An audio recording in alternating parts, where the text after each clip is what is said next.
I was never meant for the palace life. My hands, weathered and worn, knew the knotted backs of farmers and bruised soldiers, not the delicate and royal flesh of kings.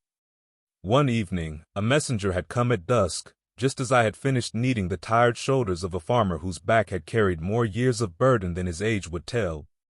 His skin was rough as the soil he tilled, his muscles firm beneath my hands. In the dim light of the physician's modest quarters, the rough-hewn door creaked open. A shadow filled the entrance. Elion turned, his hands still dusty with herbs, to find a towering figure blocking the doorway. Groff, the king's grizzled messenger, stood with a face like hardened stone and eyes that carried the weight of many roads traveled long past. "Are you Elion?" Groff asked, his voice a low rumble. Elion nodded, noting the faint scent of leather and pipeweed that clung to the man. "Aye, that's me." He wiped his hands on his worn apron, leaving faint smudges of green and brown. Groff eyed him, taking in the earthy scent, his simple tunic patched and faded. "You're needed at the palace," he said simply, without ceremony. Elion raised an eyebrow. "The palace? What use would they have for a bush physician like myself?" He ladled olive oil with a copper spoon from a large cask into a small vase. "And I'm on the outskirts of the kingdom, so far off from the castle. I'm surprised you found the place," he continued. Groff grunted. "So why has the king summoned me? Surely he has enough of his own physicians working at his command," Elion asked as he began tidying up the area, motioning the elder farmer toward the door. "King Ubger has summoned you," Groff replied, crossing his arms. His gaze was steady, unyielding. "I don't know why, and I don't question it. When the king calls, one answers." The healer rubbed his hands together. "I've no knowledge of the court's ailments, only the aches of the common folk. Bruised ribs, twisted ankles, the usual." Groff's expression softened, just a fraction. "That's why the king wants you. He needs someone who knows how to mend more than just flesh. Noble or not is not a concern. However, it's not natural for a physician to attend the king alone." "Have you assistants or slaves who aid you in your practice?" Groff questioned. "No," Elion answered plainly, opening his arms. "I'm all that's here, just one man and the grace of God." Groff spat on the floor and replied, "Well then, we will need to pick up some slaves to accompany you. I will not have you attend our king single-handedly." Elion's gaze landed on Groff's eyes, a quick flicker of disgust and contempt before drifting to the worn table cluttered with herbs and mortar bowls. He had spent years in these rooms, helping those in need, never imagining he'd be called to the likes of a king. "And what if I say no?" Elion said, his tone defiant. Groff's mouth twitched in what might have been a smirk. "If you say no, I'll carry you there myself. You may heal bruises, but I'll gladly give you a few to remind you of your duty." Elion chuckled, surprised. "You've a way with words, Groff. Suppose I've no choice, then?" The messenger stepped aside, motioning to the door. "No choice at all, healer. The palace awaits."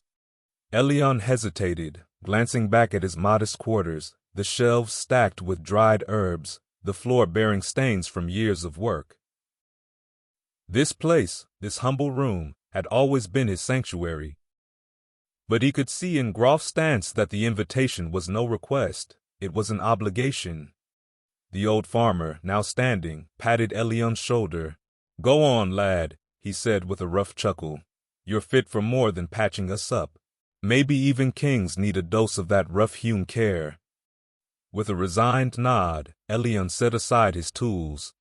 He grabbed his leather satchel, filling it with familiar remedies, knotted roots, dried petals, a vial of honey-colored tincture, and the vase of olive oil. He wouldn't be able to predict what awaited at the palace, but he would come prepared.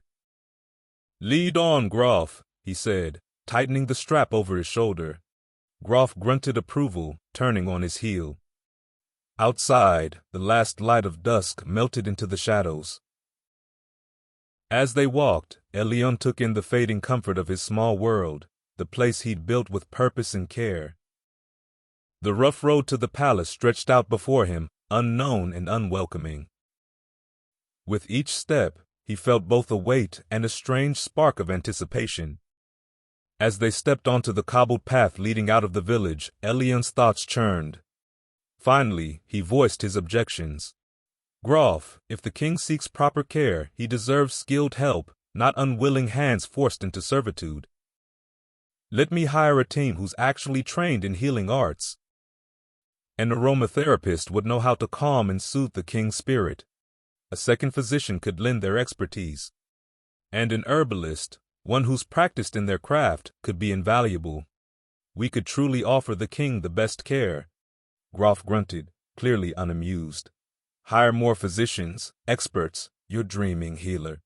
The king won't throw coin at those who aren't sworn to him. He wants obedience first, skill second.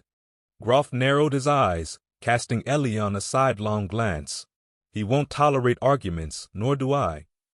The king's physician will not waste his time with fancy notions. Healers are expected to follow orders, not demand changes in the court's ways. Elion's jaw clenched as he held Groff's gaze. And what of me, Groff? I am no man of the court, nor am I sworn to the king. I came here to this land out of duty to my craft, to help where I could, not to play by the whims of a ruler who sees lives as tools at his disposal. His voice softened slightly, but held its firm edge. If the king truly needs my aid, he'll respect the methods I deem best, and I'll not compromise the care I give by forcing others into servitude. If the king values healing, he should value healers, not merely demand their obedience. Groff's jaw tightened, a flicker of frustration crossing his face. The king's summons is not a suggestion, Elion. Sworn or not, you're bound by his authority. You'll serve as he commands, or you'll find the cost of refusal heavier than you imagine. He took a step closer, his voice low and firm. You may not be sworn to him, but you are in his lands, under his rule. Refusing his order isn't just defiance, it's a risk to everything you hold dear. As they approached the bustling market, Elion's gaze drifted to the auction platform, where a line of weary faces waited with downcast eyes. He felt a pang of indignation rise within him, and he stopped short, looking Groff directly in the eyes. Look at them, Groff. These people didn't choose this fate. You tell me the king demands obedience, but forced hands won't heal a man's spirit. Elion's voice was calm but piercing. If you want me to attend to the king's well-being, let me do it with those who are willing and skilled. True healing needs dedication, not mere compliance. Groff frowned, his eyes lingering on the auction scene. He seemed troubled, perhaps for the first time questioning the nature of the help he'd intended to buy. You think freedom matters that much in the king's treatment? He muttered, half to himself. Elion seized the moment, nodding firmly. I do, Groff. Let me hire trained assistants who'll commit to the work because they believe in it.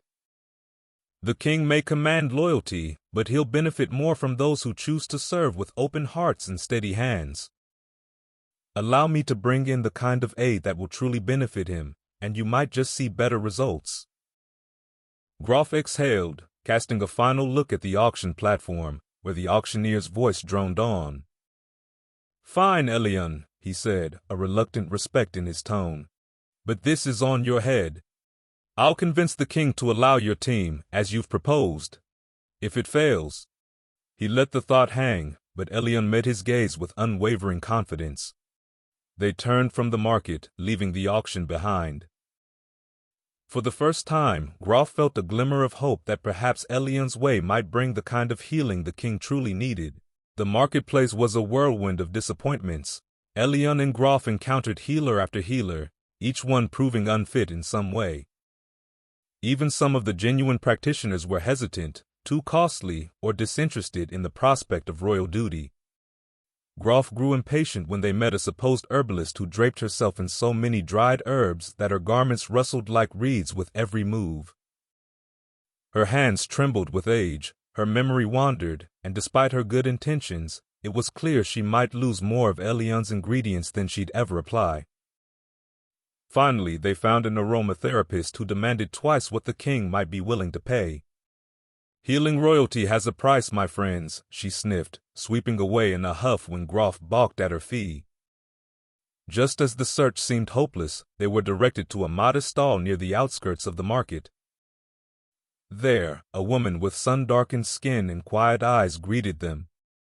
Elion approached, his eyes scanning the array of herbs and oils displayed before him. "You have a remarkable selection here," he began, his voice warm. "I've never seen such a variety of remedies all in one place." She introduced herself as Nima, a freedwoman from a desert tribe, skilled in both herbal remedies and the art of aroma. Her movements were calm and deliberate, soothing even Groff. Her hands were both capable and gentle as she displayed her hand-ground herbs and oils. Nearby stood a monk with a serene smile and a smooth, bald head, watching them with quiet kindness. Nima smiled softly, her hands delicately arranging a few vials. "Thank you, healer. I've learned to harness the gifts of the earth. Each herb holds its own story and power." She paused, looking up at him. "What is it that you seek, traveler?" "We seek someone of skill and spirit to ease the suffering of King Ubger," Elion explained softly. "I myself know not what we face or the consequences should we fail. However, I feel that you may be of assistance to me, if you are willing to accompany us on this venture to aid the king of this land." He gazed into Nima's eyes almost pleadingly. Groff interjected, his arms crossed, skepticism lacing his tone. "And what makes you think she's fit for royal service?" "We've seen plenty who claimed skill but delivered nothing but disappointment." Nima met Groff's gaze steadily, unfazed. "I am not just an herbalist, sir. I'm a freedwoman who has learned the art of healing through necessity and experience. The desert taught me to survive, and in that survival, I discovered the power of plants and scents to mend both body and spirit." Elion nodded, sensing her passion. "That's exactly the kind of dedication we need, Nima. The king deserves more than empty promises." "We need someone who understands the essence of healing." Nima smiled again, her voice confident. "Together, we will blend our skills. I can prepare oils and remedies while he eases the mind with his healing hands. The king will receive holistic care that honors both body and spirit." Groff considered her words, his arms slowly unfolding as he exchanged glances with Elion. "If you truly believe you can provide this, then perhaps you're worth the chance, but I'll be watching closely." Nima gestured toward the monk, who stood silently observing them with a gentle smile. "The man you see before you is not just a healer. He is a physician from a far-off land called Baratam," she began, her voice carrying a hint of reverence. "His name is Kavi, and he has traveled far and wide, healing those in need, regardless of their ability to pay. Many in our village believe he is a divine being, an avatar of the god sent to heal the suffering." Groff raised an eyebrow, skepticism creeping into his tone. "Divine, you say? That's quite a claim. What proof do you have that he's anything more than a man?" Nima smiled softly, understanding Groff's doubts. "I don't believe he needs proof, sir. Kavi's touch has alleviated the pain of countless souls. His methods may seem simple, he communicates through his hands and energy rather than words, but those who receive his care often describe it as transformative. He brings a sense of peace that transcends the physical." She paused, her voice steady. "While some may elevate him to divine status, I see him as a skilled physician and holy man who dedicates his life to service. His ability to heal both body and spirit is what truly matters." Groff crossed his arms, pondering her words. "So, you both believe he's simply a gifted healer, not some divine miracle?" Nima shook her head gently. "To me, Kavi embodies the essence of healing. His compassion is his greatest gift, and that is what draws people to him. Whether he's divine or not doesn't change the fact that he helps those who need it most," Elion added, his voice thoughtful. "It's important for us to focus on what he can offer. The king deserves care that comes from the heart, and Kavi's spirit is undeniably devoted to that cause." Groff's expression softened as he looked at the monk, now more curious than dismissive. Perhaps there's merit in what you say. If he can truly heal, then it may be worth having him at the king's side. But know this, I'll be keeping a close eye on both of you. Nima smiled, and Kavi nodded slightly, the corners of his lips turning up in a serene acknowledgement. Together, we will do our best, she assured Groff, a fire igniting in her eyes as they prepared for their noble task ahead. Elion, Groff, Nima, and Kavi set off toward the kingdom, the sun casting long shadows over the winding path ahead. The air was thick with anticipation as they traversed the rugged terrain, each step bringing them closer to the palace that loomed in the distance. Nima walked beside Elion, her knowledge of herbs and healing weaving seamlessly into their discussions about the king's ailments. Kavi's quiet presence seemed to radiate a calming energy, soothing their nerves as they journeyed. Groff, though still wary, began to see the potential in this unorthodox alliance, his gruff exterior softening as he listened to Elion and Nima share stories of healing that transcended mere physical ailments. As they traveled, the landscape shifted from rolling hills to the cultivated fields surrounding the palace. With each passing moment, Elion felt a growing sense of purpose, determined to bring his skills and the strength of his companions to bear on whatever challenges awaited them inside the royal walls. Elion tightened his grip on his satchel as they approached the palace, its towering silhouette stark against the fading light of the sky. Whatever awaited him within those walls, he would face it as he had always approached his work, with steady hands and a caring heart. With his newfound allies beside him, he felt ever more determined. The guards led them through shadowed corridors, each flickering torch casting wavering light on walls adorned with ancient tapestries. Beside Elion, Groff walked with a determined stride, his presence a reminder of the weight of their mission. Nima, on Elion's left, seemed to glide with her elegant stride, her eyes scanning the intricate designs with a mix of awe and resolve. Kavi moved quietly behind them, an air of calm emanating from his very being. Together they entered the chamber, and there he was, the most powerful man in the kingdom, cloaked in silks, his face etched with fatigue and stress. Elion had tended to the common folk, farmhands, fishermen, and the occasional soldier returning home from battle. His clients came to him with stories of hardship, the endless rows of crops, the storms that ruined a season's work, or the horrors witnessed in distant lands. He would listen as he kneaded their flesh, his strong fingers pressing into tension-riddled muscles, a silent companion to their burdens. Nima, an herbalist and freedwoman, was a survivor shaped by the desert's harsh lessons. The sands had nearly claimed her, yet she healed herself, piecing her body and spirit together with herbs and plants, discovering the strength within to restore her life. Kavi, with his serene presence and otherworldly calm, moved with a silent grace. His practiced touch wove a quiet magic that stilled minds and mended weary bodies. The air around him seemed charged with something ancient, as if he carried whispers from realms unseen, secrets only he understood.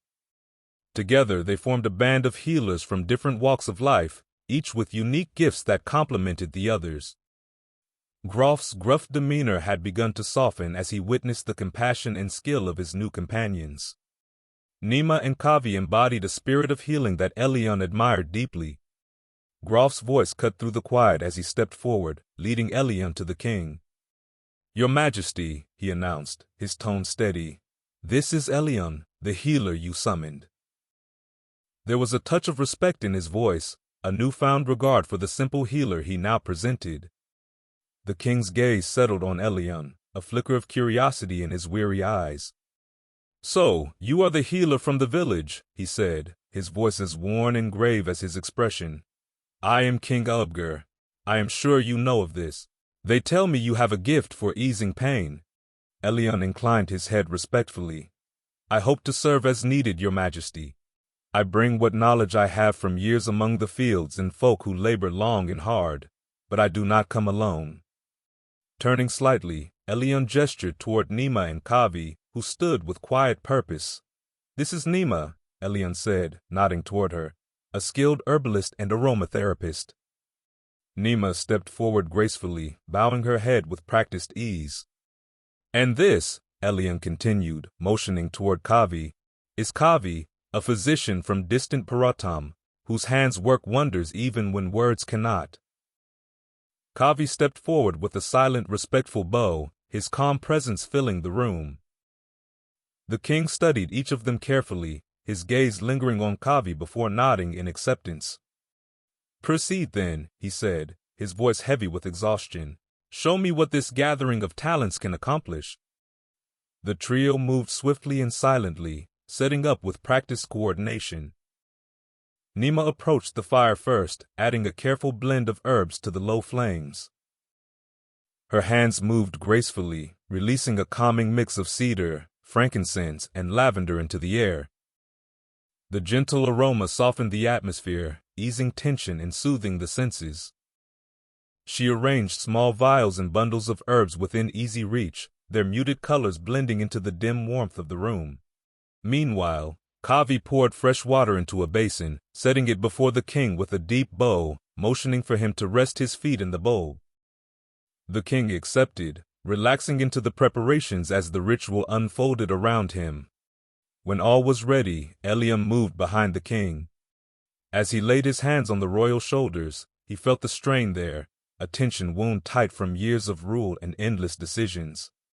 He began with gentle pressure, loosening the muscles. The king's quiet, relieved exhale encouraged him to go deeper. The room grew still as Elion worked, wrapped in the subtle aroma Nima had set to burn. The rhythmic strokes of his hands seemed to fall in time with the king's breathing, slowly drawing out the tension held in his neck and shoulders. While Kavi's steady touch washed and soothed the king's feet, gently pressing into the weary arches.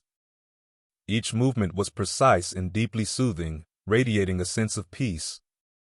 "You're not what I expected," the king murmured after a while, his voice barely louder than the crackling flames.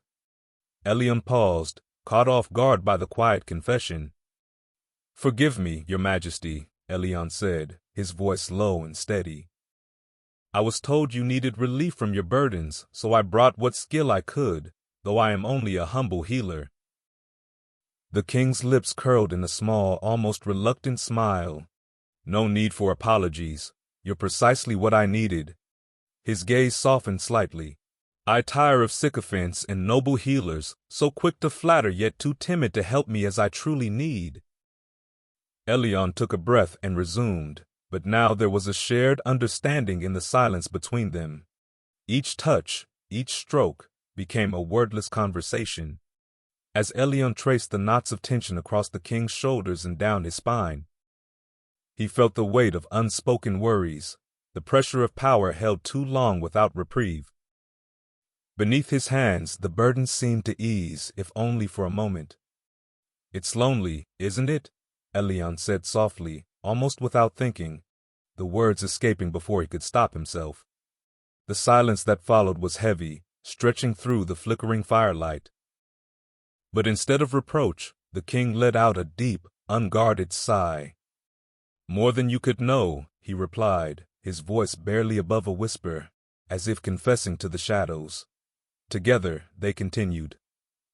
Nima stoking the aromatic herbs in the fire, filling the air with a comforting haze. While Kavi's careful hands worked on the king's feet, gently soothing his aches. In this quiet chamber, stripped of titles and ceremony, the king was just a man, worn, tired, and grateful for the brief solace found in the steady touch of those who served not out of fear or duty, but compassion.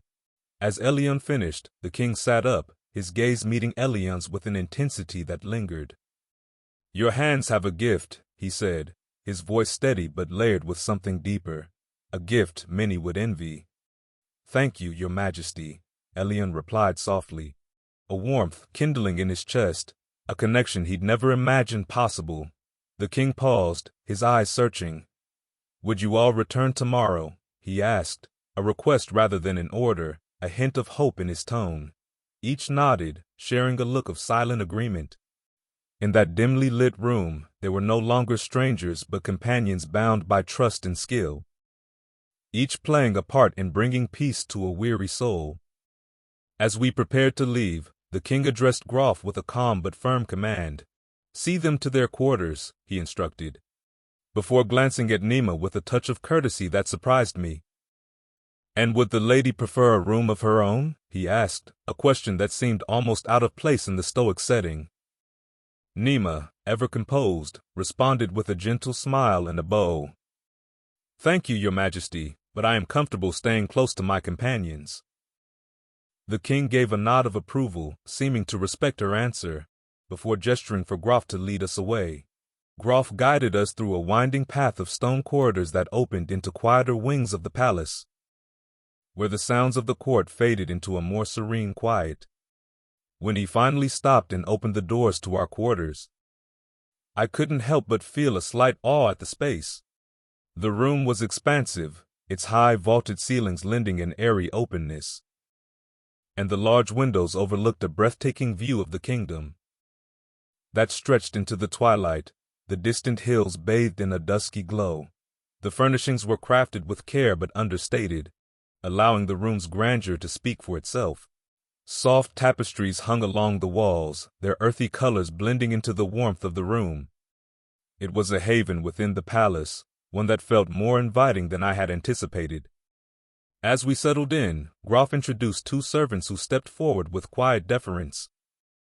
"These attendants will be at your service, Master Elion, to provide anything you may need during your stay," Groff explained with a formal nod.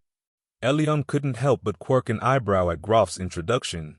"Master Elion, huh?" he said with a grin, feigning an air of grandeur. "I suppose this means I can start demanding wine and honey cakes at my leisure." Groff chuckled, his eyes sparkling with amusement. "You could if you wanted, but I think we both know you'd settle for some wild herbs and a scroll instead." "True, true," Elion conceded with a mock sigh. The two young attendants offered polite bows, their expressions professional but with a touch of warmth. I acknowledged them gratefully, a sense of ease filling me at their presence. It was comforting to know that we had been provided with assistance in this vast and unfamiliar space. And I thanked Groff and the attendants, feeling, for the first time, as though this palace might hold a place for us. Beyond the brief encounter in the king's chamber, Groff leaned against the doorframe, arms crossed. "Master Elion," Groff began, a hint of mischief in his tone, "I wanted to give you a heads up. I won't be around for a while. Duty calls, and I have a message to deliver for the king." Elion raised an eyebrow, curiosity mingling with concern. "And how long will you be gone, Groff?" "Long enough for me to get an earful of court gossip and bring back tidings from beyond these walls," Groff replied with a smirk. "But I expect you to play your role as healer while I'm away. Play it well, mind you." "Of course," Elion replied, feigning a solemnity that made Groff chuckle. Groff leaned in a little closer, lowering his voice.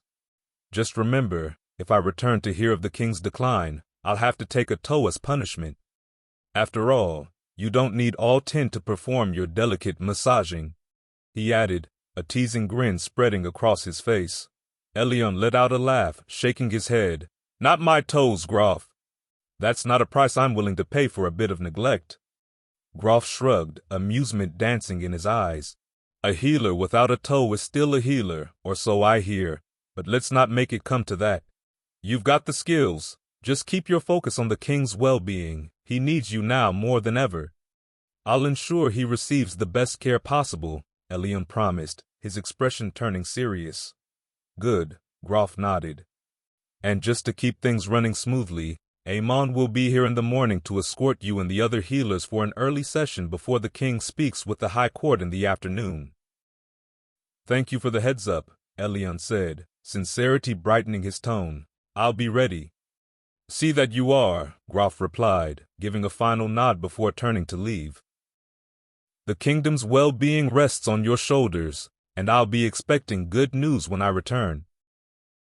As Groff's footsteps faded down the corridor, Elion turned to the two young women standing nearby. Their hands folded politely in front of them, heads bowed with the quiet deference expected of servants in the palace. Nima stood beside him, her usual calm presence grounding the room, while Kavi remained silent as always, observing everything with an air of quiet intensity. Elion offered the servants a warm smile, hoping to ease their formal stance. "I'm afraid we haven't had a proper introduction," he said. "What are your names?" The first young woman raised her head, a touch of nervousness in her eyes that softened under Elion's friendly gaze. "My name is Zara, sir," she said with a slight bow, her voice gentle. "And I am Safa," the second woman added, her voice a bit steadier as she followed Zara's lead with a small, respectful nod. Her expression held a hint of curiosity behind her composure. "Zara and Safa," Elion repeated with a smile. "Thank you both for being here to help us." "There's no need for sir, though," he added with a light laugh. "I'm just Elion." The two exchanged glances, a spark of ease creeping into their expressions as Nima offered them a reassuring smile. "We'll be spending a fair amount of time together while we're here," Nima said, her voice soothing. "It'll make things easier if we're all comfortable with one another, don't you think?" Zara smiled, her shoulders relaxing just a little. "Yes, Mistress Nima," she replied, the title slipping out naturally. "It's an honor to serve. We're here to assist with anything you require, whether preparing herbs, keeping the chambers ready, or anything else." Safa nodded. "And if there's something specific you'd like, just let us know. We'll see to it right away." Kavi's silent presence drew their attention, his serene gaze resting on them in quiet acknowledgement. Though he hadn't spoken, the women seemed to understand his warmth, offering him small smiles. "Well, Zara and Safa," Elion said, "we'll make this a partnership. I'll be counting on your help, just as the king is counting on all of us." He glanced at the preparations they'd made in the chamber, impressed by their care. "And I suspect that with your help, we'll accomplish what we need." A small but genuine smile flickered on Zara's face, and even Safa's reserve softened as she looked from Elion to Nima and back. "We'll do everything we can to help you," Safa replied. And with a last shared glance, they both moved gracefully to their positions, prepared to serve. Zara and Safa prepared the evening ritual for Elion, Kavi, and Nima as a mark of respect and to aid in their rest. They began by drawing fresh, cool water from the deep cisterns of the palace, pouring it into basins and mixing in herbs with known calming properties. Lavender to ease the mind, chamomile to calm the heart, and myrrh, which the nobles believed protected against dark dreams. The women worked with practiced grace, quietly guiding each guest to sit on low cushions. Zara moved to Kavi first, dipping a cloth in the herbal water and gently wiping his hands and face, a ritual gesture of cleansing. Safa approached Elion and Nima, doing the same with silent reverence. The herb-scented cloth left behind a subtle floral fragrance, filling the room with a sense of calm as they moved through the ritual. Once they'd completed the washing, the servants brought out a small bottle of spiced olive oil infused with frankincense and a hint of sweet basil. They dabbed a small amount on each guest's forehead, a symbolic anointing that was said to invite peace during sleep. Zara and Safa offered a final touch, small clay cups filled with a warm brew of valerian root, known for its ability to relax both body and mind. They presented the cups with bowed heads, inviting the trio to sip slowly, each drop calming and grounding. In the quiet glow of the oil lamps, the room seemed to settle into a gentle rhythm, one that mirrored the hush of the palace and the distant sounds of the desert night. As Zara and Safa moved back to their posts with a graceful nod, Zara and Safa led Nima, Kavi, and Elion down a quiet, dimly lit corridor, their soft footsteps echoing off the ancient stone walls. The hall opened into a modest yet comfortable chamber, designed with a simplicity that spoke to the practicality of the palace's architecture. Low cedar-framed sleeping mats, draped with woven blankets, were arranged in a semicircle around a central brazier, its gentle warmth warding off the chill of the desert night. Tall, narrow windows overlooked the moonlit landscape, the faint outlines of distant hills barely visible in the silver glow. Zara gestured toward an assortment of fresh linens in small clay jars filled with oils and balms placed by each mat, a thoughtful touch for the night's rest. With a polite bow, she and Safa stepped back, their expressions serene as they watched their guests settle in, quietly ensuring every comfort was accounted for. Elion settled onto one of the sleeping mats, grateful for the peace of the chamber, while Nima seated herself nearby, carefully wrapping a blanket around her shoulders. The warm light of the brazier flickered, casting gentle shadows across the room as they sat in a calm, companionable silence. Outside, Kavi stood on the narrow balcony, his silhouette framed by the moonlit sky. Hands clasped in quiet prayer, a serene figure communing with the heavens above. The night air carried the soft fragrance of desert herbs mixed with the faint wood smoke, filling the space with a soothing stillness. Zara and Safa approached Elion, bowing slightly before speaking in soft voices, their expressions respectful. "Master Elion," Zara began with a gentle smile, "would it be all right if we return to our quarters to rest? We'll be here again early in the morning should you need anything." Elion nodded warmly, appreciating their courtesy. "Of course, thank you both for everything. Rest well." The two young women exchanged glances, nodding gratefully before quietly retreating down the corridor, leaving the three healers alone to unwind in the gentle embrace of the night. As the first light of dawn seeped over the hills, Amon rose from his bed, moving quietly to begin his morning regimen with a practiced reverence. His day always began with ablutions, a ritual cleansing of both body and spirit essential to his role.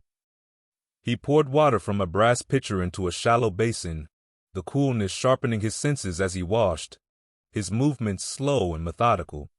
After drying his face, Amon reached for a small copper jar of powdered rose petals and sandalwood, rubbing the mixture across his temples and wrists.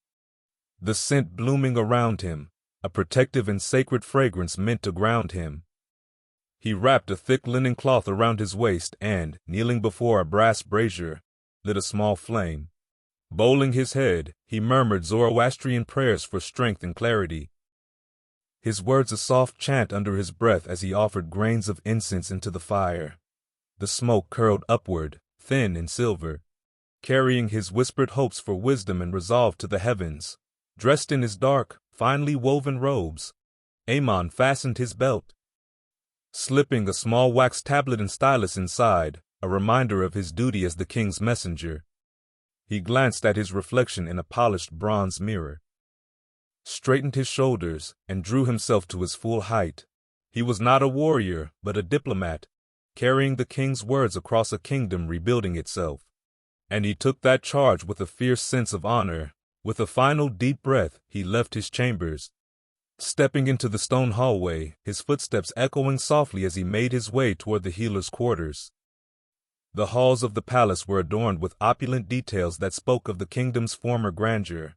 Delicate mosaics, glinting with faint remnants of gold leaf, depicted victories from decades past, each tile carefully laid by hands now long forgotten. Though modest in size, the palace had a quiet elegance, with intricately carved arches and the soft glow of morning light spilling through narrow, arched windows. The view to the courtyard below revealed a lush, meticulously tended garden with low hedges, flowering vines and statues of gods and warriors now weathered by time. Slaves moved swiftly and silently through the pathways, carrying amphorae of water and platters of bread, while fewer soldiers, scarred from recent battles and lacking the usual crispness, stood watch, their eyes heavy. This kingdom, though lovely, bore the subtle strain of its wounds, still recovering from the last ill-fated conquest, which had costed both men and might. His black hair was pulled back tightly, accentuating his sharp cheekbones and serious gaze. A small bronze amulet bearing a Zoroastrian fire symbol rested against his chest, a quiet nod to his faith and the protection it offered. As he neared the stone stairway, he spotted Philippe, the captain of the king's guard, standing by the entry to the courtyard. Philippe was broad-shouldered and imposing, his armor dented yet polished, a man who wore his many battles visibly. The two men exchanged a nod, a brief but respectful gesture.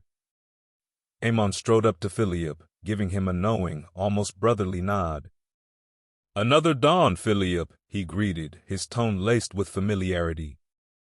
20 years in service, and I still see you before the sun has crested the walls. Some things never change. Philippe turned, a wry smile lifting the corners of his mouth, though his eyes seemed to hold something deeper. Aemon, he replied, nodding back. It's the quietest hour, before duty sharpens its teeth on the day. I prefer it. His voice was calm, but there was a hard edge beneath the words. Aemon chuckled lightly. I remember when I was the one waking you up for drills, back when I thought you'd never find your way onto the battlefield. He paused, his smile nostalgic. Years later you were the best soldier in our regiment and rightfully became captain. You were unstoppable then. Every campaign, every conquest, the king owes you more victories than I can count. You wore loyalty like armor. Philippe's jaw tightened slightly, and he gazed out toward the distant hills. Yes. Too many victories, maybe, he muttered, his voice almost too low for Aemon to catch. He let out a dry laugh, glancing back at Aemon with a look that was almost weary. We were conquerors once, but I can't say I've ever had my fill of bloodshed, or seen an end to it. Aemon studied his friend, catching the shadow in Philippe's words, a weight he hadn't noticed before. We've all sacrificed in one way or another, Philippe, but you've given more than any man could ask. No one holds a blade better than you. The king knows that. Philippe's face remained unreadable, though his hand drifted unconsciously to the hilt of his sword. The king knows I fight for him, Aemon. That much is certain. His voice softened, as though speaking to himself. But I wonder if even he knows what I have left to lose. Aemon raised an eyebrow, sensing the undercurrent but not pressing it. He placed a steady hand on Philippe's shoulder, a gesture of camaraderie. Just remember, Philippe, the kingdom is not only his, it's ours too. You've helped shape it, helped defend it. Philippe inclined his head, but his gaze grew distant, his expression hardening. Yes, it is ours. He paused, his voice growing colder. Yet what does it matter if there's no one to carry on what I leave behind? Aemon glanced at him, his brow furrowing, but Philippe continued. My wife, she has given me 3 daughters, 3 girls, he said, his voice laced with frustration. The eldest barely 12. And after our last retreat, when I held off the enemy with nothing but a handful of volunteers, those men who laid down their lives while my own men crossed the bridge, only I returned. He looked at Aemon, the bitterness and weariness raw in his gaze. I fear I've been granted too many last chances, and all for what? A name that could die with me. And daughters left alone without a son to protect them. Aemon's expression softened as he listened, understanding settling into his eyes. Philippe, I would look after your family if it came to that. You know I would, he said, meeting Philippe's gaze. Philippe's mouth twitched, a faint, grim smile forming, though it didn't reach his eyes. I know you would, Aemon, and I am grateful. But they need more than the loyalty of a friend. They need blood. Someone of mine to stand in my place, not as a favor, but as a duty. He looked away, a flicker of sorrow crossing his face before he drew himself back, eyes hardening once more. Aemon gave a solemn nod, understanding the depth of his friend's fears, though words failed him in the moment. The silence stretched between them, thick with unspoken weight. Philippe inclined his head, but his gaze drifted into the distance, his eyes growing colder. He straightened, pulling himself back to the present. Well then, what news does the king have for me? Only that he trusts you implicitly, Aemon replied, giving Philippe a steady look, just as I have all these years. A flicker of something unreadable crossed Philippe's face before he responded. Trust, he echoed with a faint, bitter smile. One of the most fragile weapons we wield. Aemon tilted his head thoughtfully, studying Philippe's hardened expression. Trust is fragile, yes, he agreed, his tone softening. But like all things, it's only as strong as what we put into it. Philippe looked at him, his brow slightly furrowed, as if he hadn't expected Aemon to get philosophical this early in the morning. Aemon gave him a small, understanding smile before continuing. In our faith, Philippe, we believe that Ahura Mazda, the wise Lord, gifts us with a clear choice between truth and deceit, Amon said, his voice taking on a gentle reverence. In choosing truth, in building trust, we strengthen our spirit. It's a bond, yes, but one that frees the soul instead of binding it. Philippe scoffed softly but not unkindly. Trust has rarely freed men, not in war. Amon's gaze held steady. Ah, but it has freed you many times, Philippe, when you trusted your men, trusted their strength at your back. How many battles have you walked away from because of it? Philippe fell silent, glancing down. He knew what Amon said was true. For years, he'd led men not through sheer force, but through the trust they'd placed in him, and he in them. Amon continued, voice low, almost in a chant. True trust isn't a bond to a king or a sword. It's a commitment to what is good and right within us. It's what has kept you going for 20 years, Philippe, leading men through fire and ruin. He paused, letting his words sink in. And that same trust, that choice to remain steadfast, it's what allows men like us to sleep soundly at night, knowing we are part of something greater. Philippe took in the words, a flicker of something vulnerable crossing his features before he schooled his expression. He looked away, his voice rougher than he intended. If only faith were enough to carry a man through, Amon. But you have always held the heart of a believer. Amon nodded, smiling gently. It has carried me, Philippe, and it can carry you too. You've already chosen the path of truth. Don't let the burden of loyalty twist it. The silence stretched between them, deep as a chasm, but somehow brimming with unspoken understanding. Finally, Philippe nodded, his hand relaxing on his sword. I'll think on your words, Amon, he murmured, a ghost of a wry smile appearing. If trust can be as strong as you believe, then maybe we'll find it leads us somewhere better. Amon placed a hand on his friend's shoulder, squeezing it firmly. I have no doubt it will, Philippe, no doubt at all. Amon clasped Philippe's shoulder one last time, his eyes earnest. May your heart find the peace it seeks, my friend, he said softly, letting his hand drop. Philippe gave a stiff nod, a touch of melancholy in his gaze, but said nothing as Amon turned to leave, the subtle echo of his steps trailing down the quiet corridor. As he walked, Amon couldn't help but feel a pang of sadness for the man he'd known for decades. Philippe, once steadfast and unwavering, now seemed to carry an invisible weight, his loyalty tempered by a quiet bitterness. Amon hoped that his words might spark some reminder of the warrior's former self, unburdened by silent resentments. The palace halls were cloaked in the soft haze of morning, the tapestries on the stone walls dimly lit by the rising sun filtering in through narrow windows. Amon walked with purpose, but his mind drifted back to Philippe. The long nights when they'd shared stories of Philippe's battles over a fire, the way he had once spoken so fervently of honor and loyalty. But time, and perhaps too many wars, had worn on him. Still, Amon couldn't shake the hope that Philippe might yet find his way back to the man he once was. When Amon reached the modest wing where the healers were housed, he found it quiet and still. He opened the door to the quarters assigned to Elion and his companions. The room was empty, the bedding untouched. Frowning, Amon stepped inside, his eyes scanning the space. Only the faint scent of dried herbs lingered in the air, a reminder of the healer's presence from the night before.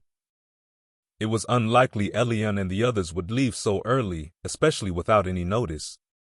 Amon's brow creased, a flicker of concern shadowing his expression as he looked around for any sign of where they might have gone. Stepping back into the hallway, he paused. Taking a deep breath, he considered his next move. The king would be expecting his treatments that morning, and it was crucial to find the healers. They had become central to the king's delicate recovery, and without them, the progress they'd made might unravel. His thoughts turned quickly to the courtyard and the gardens beyond. The healers had spoken of exploring the palace grounds under the cool light of dawn.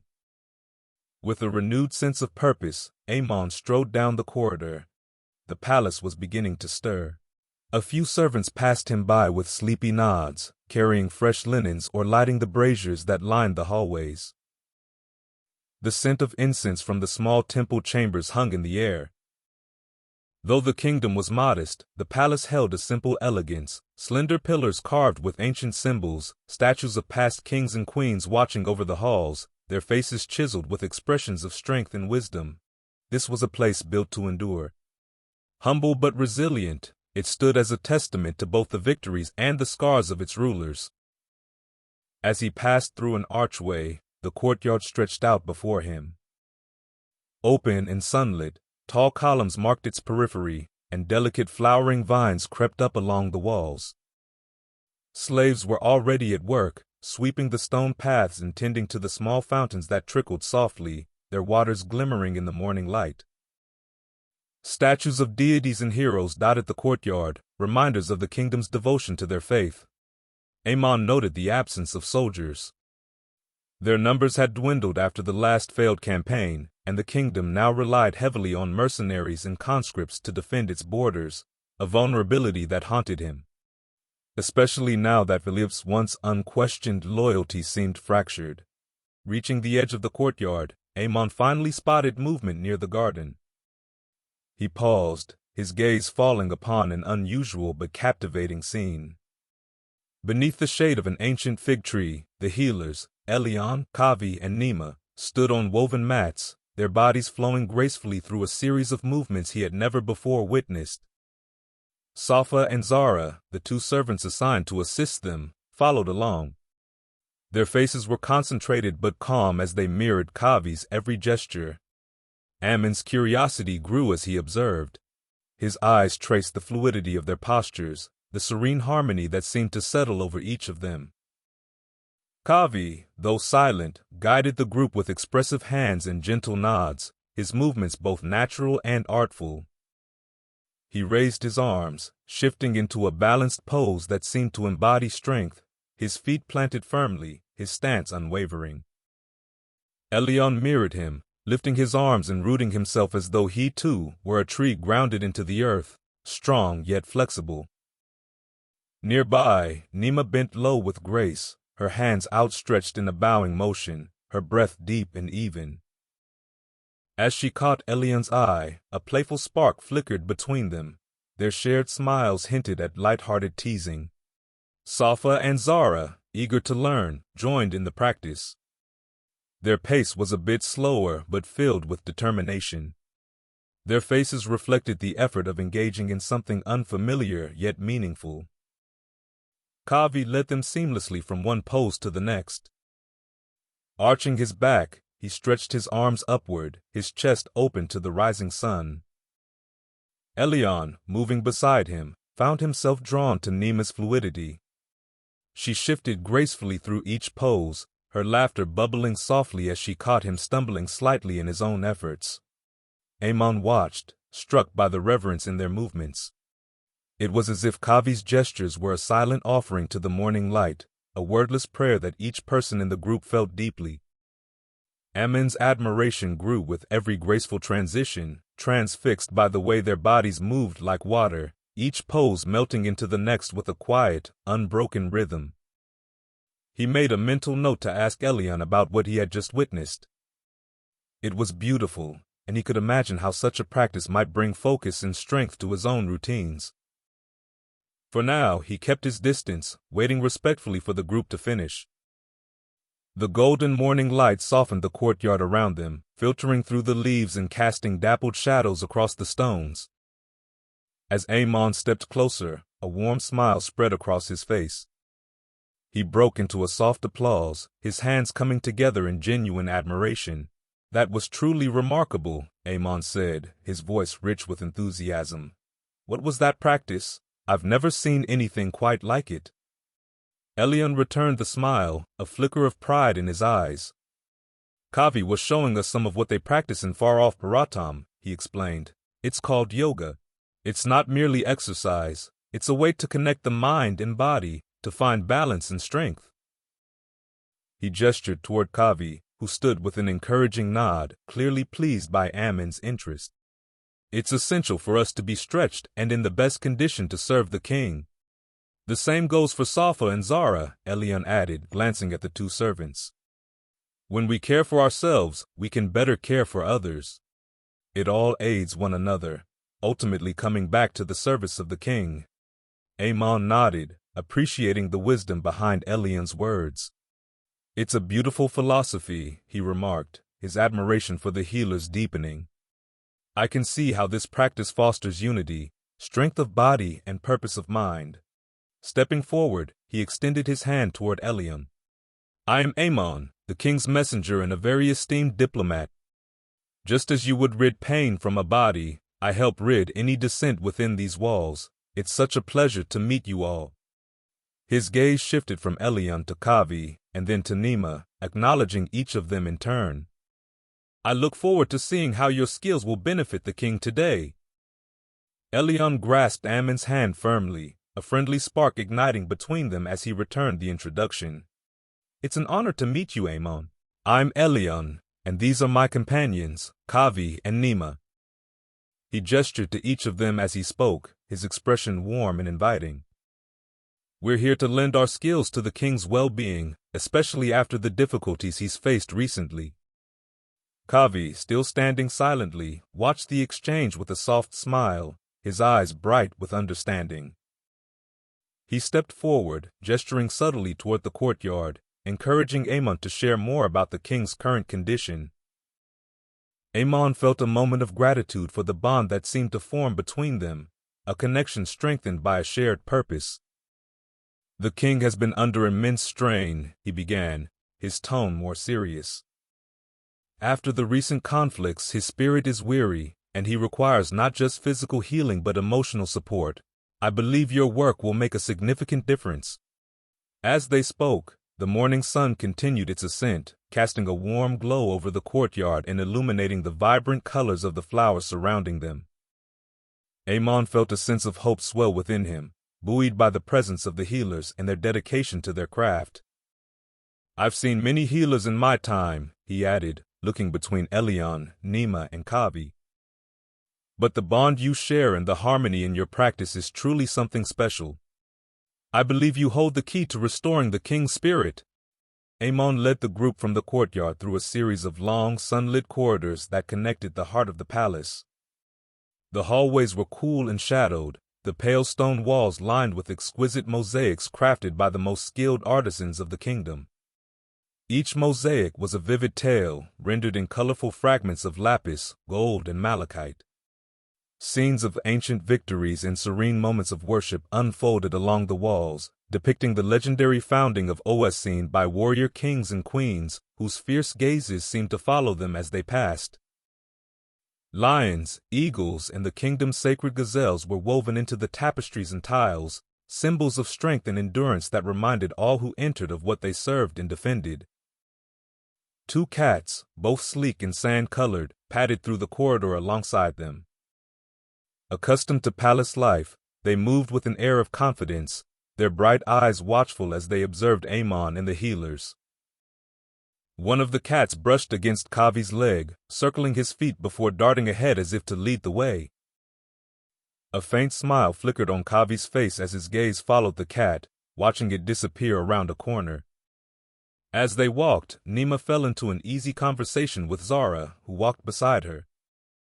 Both women shared a heritage visible in the rich colors of their garments and the subtle designs embroidered into their hems, markings of daughters from the same culture. Nima's voice held a note of warmth as she asked, "Zara, do you enjoy baklava?" Her tone was friendly, but there was an eagerness in her question, as if she longed to share a slice of home. "There's nothing like the honeyed scent of it, freshly baked with crushed walnuts." "Oh, yes," Zara replied, her face lighting up with nostalgia. "My mother made it every harvest season. She swore by the use of orange blossoms in the syrup." She glanced at Nima, a smile of shared memories crossing her lips. "It reminds me of home in a way nothing else does." Ahead, Amon walked at a steady pace beside Elion, his gaze thoughtful. "Your dedication impresses me, Elion," he said quietly, casting a glance back at Nima and Zara. It's rare to see a healer so young with such calm and conviction. Elion nodded, his gaze steady. Healing isn't something I chose as much as something that chose me, he replied, meeting Ammon's eyes. For a moment, his youthful face reflected something older, a glimpse of hardship beneath his warm smile. Ammon's respect for the group deepened. Your commitment reminds me of the warriors I once knew, he said admiringly, lowering his voice. I think perhaps healers have a warrior spirit. You fight for life rather than for victory. As they reached the final hallway, the air grew thicker, heavy with the scent of incense and cedarwood smoke drifting from the braziers that lined the walls.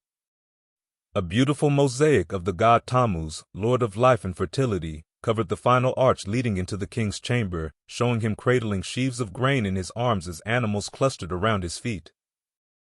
At last, they arrived at the grand wooden doors of the king's chamber, carved with intricate patterns of vines and crowned with the insignia of the royal family. Ammon paused before the doors, looking at each of them in turn, his face resolute, yet soft with a glimmer of hope. He lifted his hand to knock, signaling their arrival. Knock. A soft knock echoed through the king's chamber. He stirred from his thoughts, his voice gentle yet commanding. Enter. Ammon stepped inside, bowing his head respectfully. Behind him, Elion followed, with Kavi and Nima at his side. The king's gaze swept over each of them, settling with a hint of curiosity. So these are the hands that will help to ease an old man's burdens? Elion inclined his head, meeting the king's eyes with a warm yet unwavering gaze. It's an honor, Majesty. We're here to bring you what peace we can. The king's mouth quirked in a faint smile, though weariness softened his features. Peace has been hard to find lately. I hope your skills might reach places neither blade nor crown can touch. Nima, holding a bowl of her carefully mixed oils, took a step forward. It's our hope to do just that, my lord, she said softly. If you'll allow us, we'll begin. The king nodded, laying face down onto the cedar table, his face cradled in a hole fashioned for his comfort. His dark silk robe slipped loosely around his shoulders, pooling like a shadow beneath him. As he settled in, Kavi approached with a bowl of warmed olive oil, his hands moving with the calm precision of ritual. The light of the torches flickered over his face, catching the gleam of his steady eyes as he dipped his fingers into the oil and began working on the king's scalp. Just as they began their work, Ammon glanced over to Elion and gave a subtle nod of understanding. With quiet steps, he motioned for Safa and Zara to follow him, leading them out of the king's chamber to grant the king and the healers privacy. The door closed with a soft, respectful click, leaving a stillness in the room that wrapped around them like a warm embrace. With gentle, circular motions, Kavi pressed along the temples, down to the base of the king's neck, his fingers tracing a silent rhythm that matched the king's breathing. Though Kavi was silent, his touch spoke of deep understanding, conveying a wordless promise of care. The king's eyelids grew heavy, his breath deepening. Nima moved to his side, placing a hand lightly on his shoulder. Her slender fingers carried with them a fragrant mix of lavender, sandalwood, and spices from far-off lands. She let a few drops of oil trickle onto his upper back and along his spine, releasing a delicate, soothing aroma that wrapped around him like a warm cocoon. Each breath seemed to lift away a layer of the tension he carried, melting from his form like rain upon desert stones.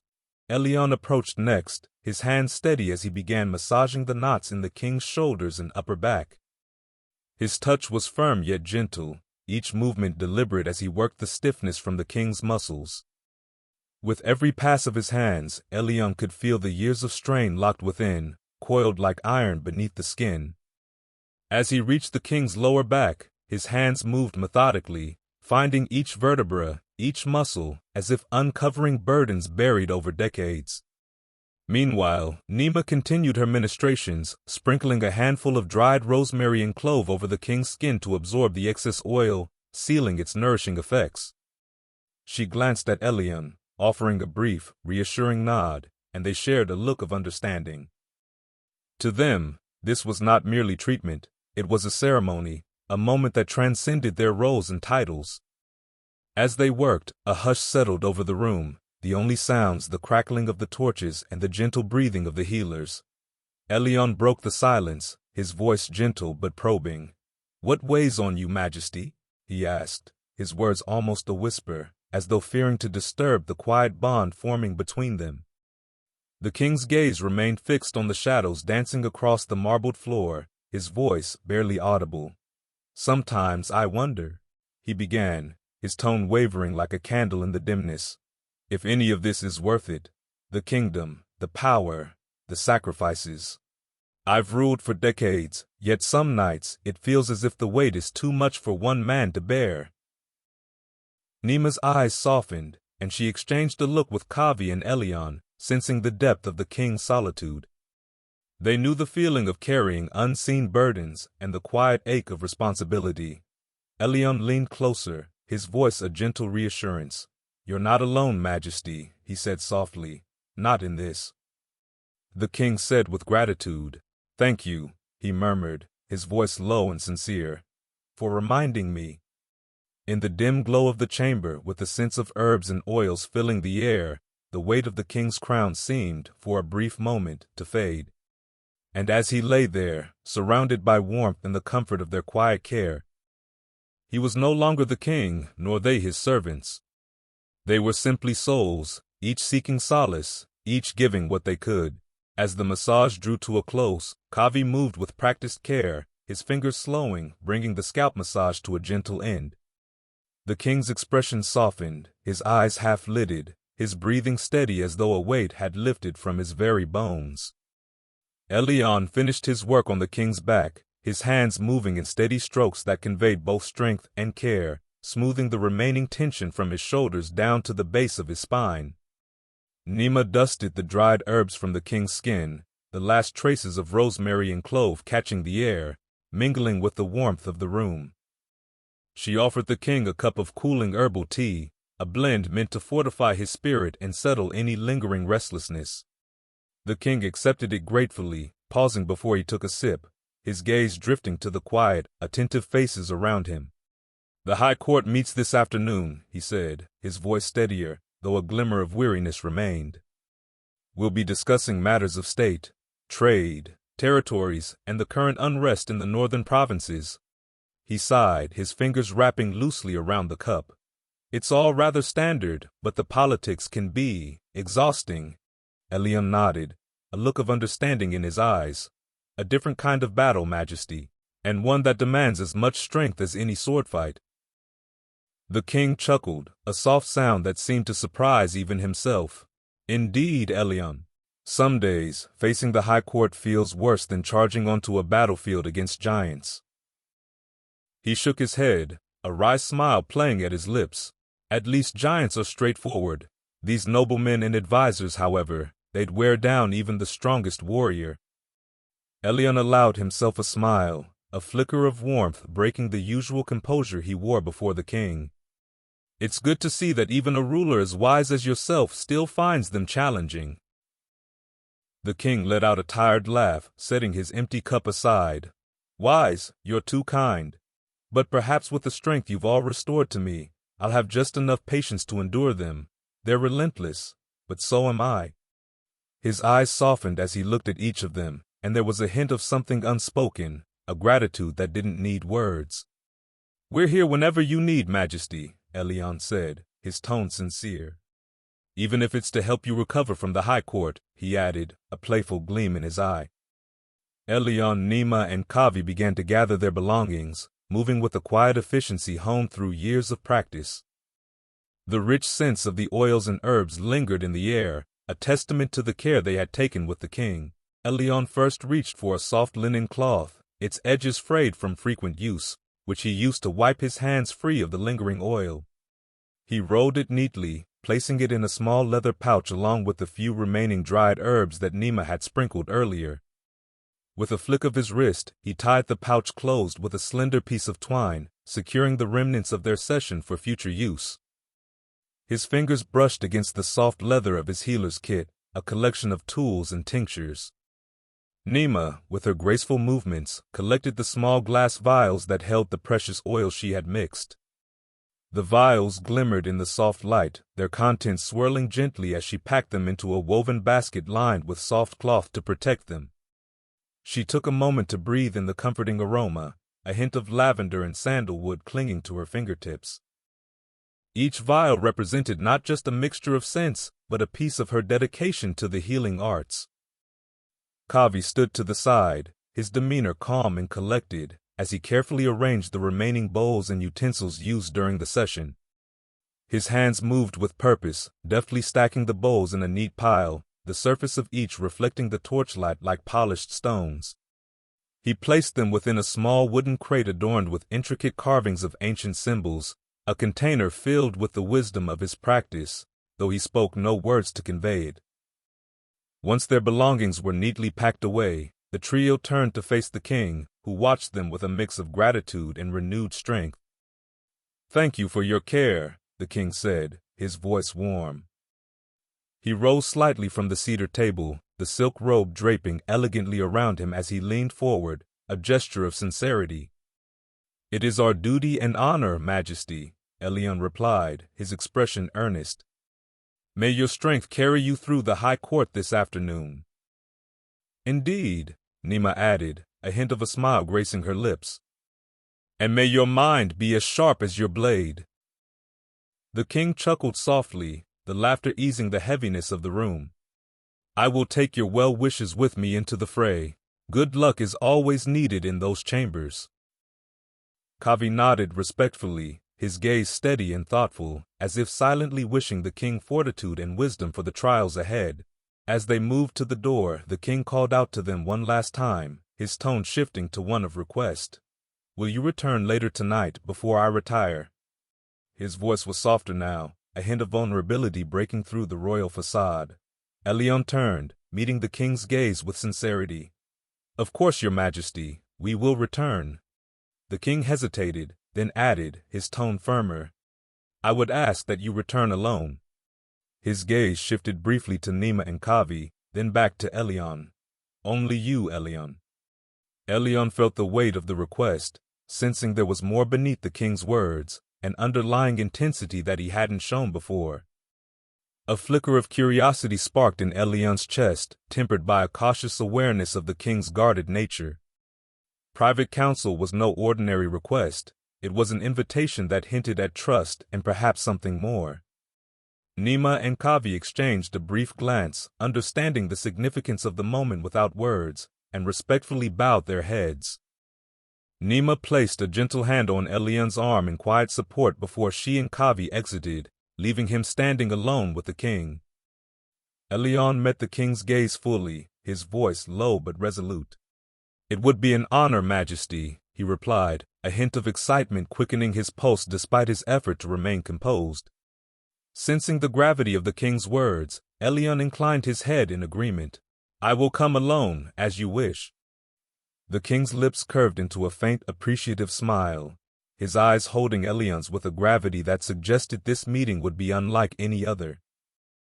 The king sighed, gathering himself as if preparing to don armor for a different kind of battle. "And now," he muttered, adjusting the edges of his dark robe, "I go to face the high court." A rueful smile touched his lips. "Meanwhile you, Elion, have the kingdom at your feet. You're free to walk through the palace, take your time to explore, visit the marketplace." He gestured expansively as he spoke, pride evident in his gaze. "If you haven't yet visited, you must see the Colosseum. Modest in size perhaps, but rich with stories of valor. I've seen champions rise there, bloodied but unbroken, their names whispered throughout the kingdom.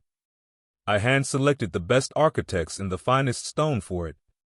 It may not match the grandeur of Rome's or Alexandria's, but it holds its own."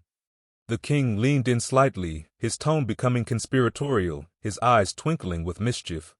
"And of course, there are the pleasure houses." He raised his brows with a knowing grin. "Some of the finest in the East, I dare say. Each offers its own escape, music, fragrant wines, the most exquisite dancers, and the company of beautiful souls skilled in every art of pleasure." His voice dropped slightly, becoming even more enticing. "You'll find every sort of beauty there," he said with a wink. Tall women with statuesque grace, they are without a doubt my beloved. Or perhaps the company of a fair face and a slender figure, maybe a woman whose curves could charm a monk.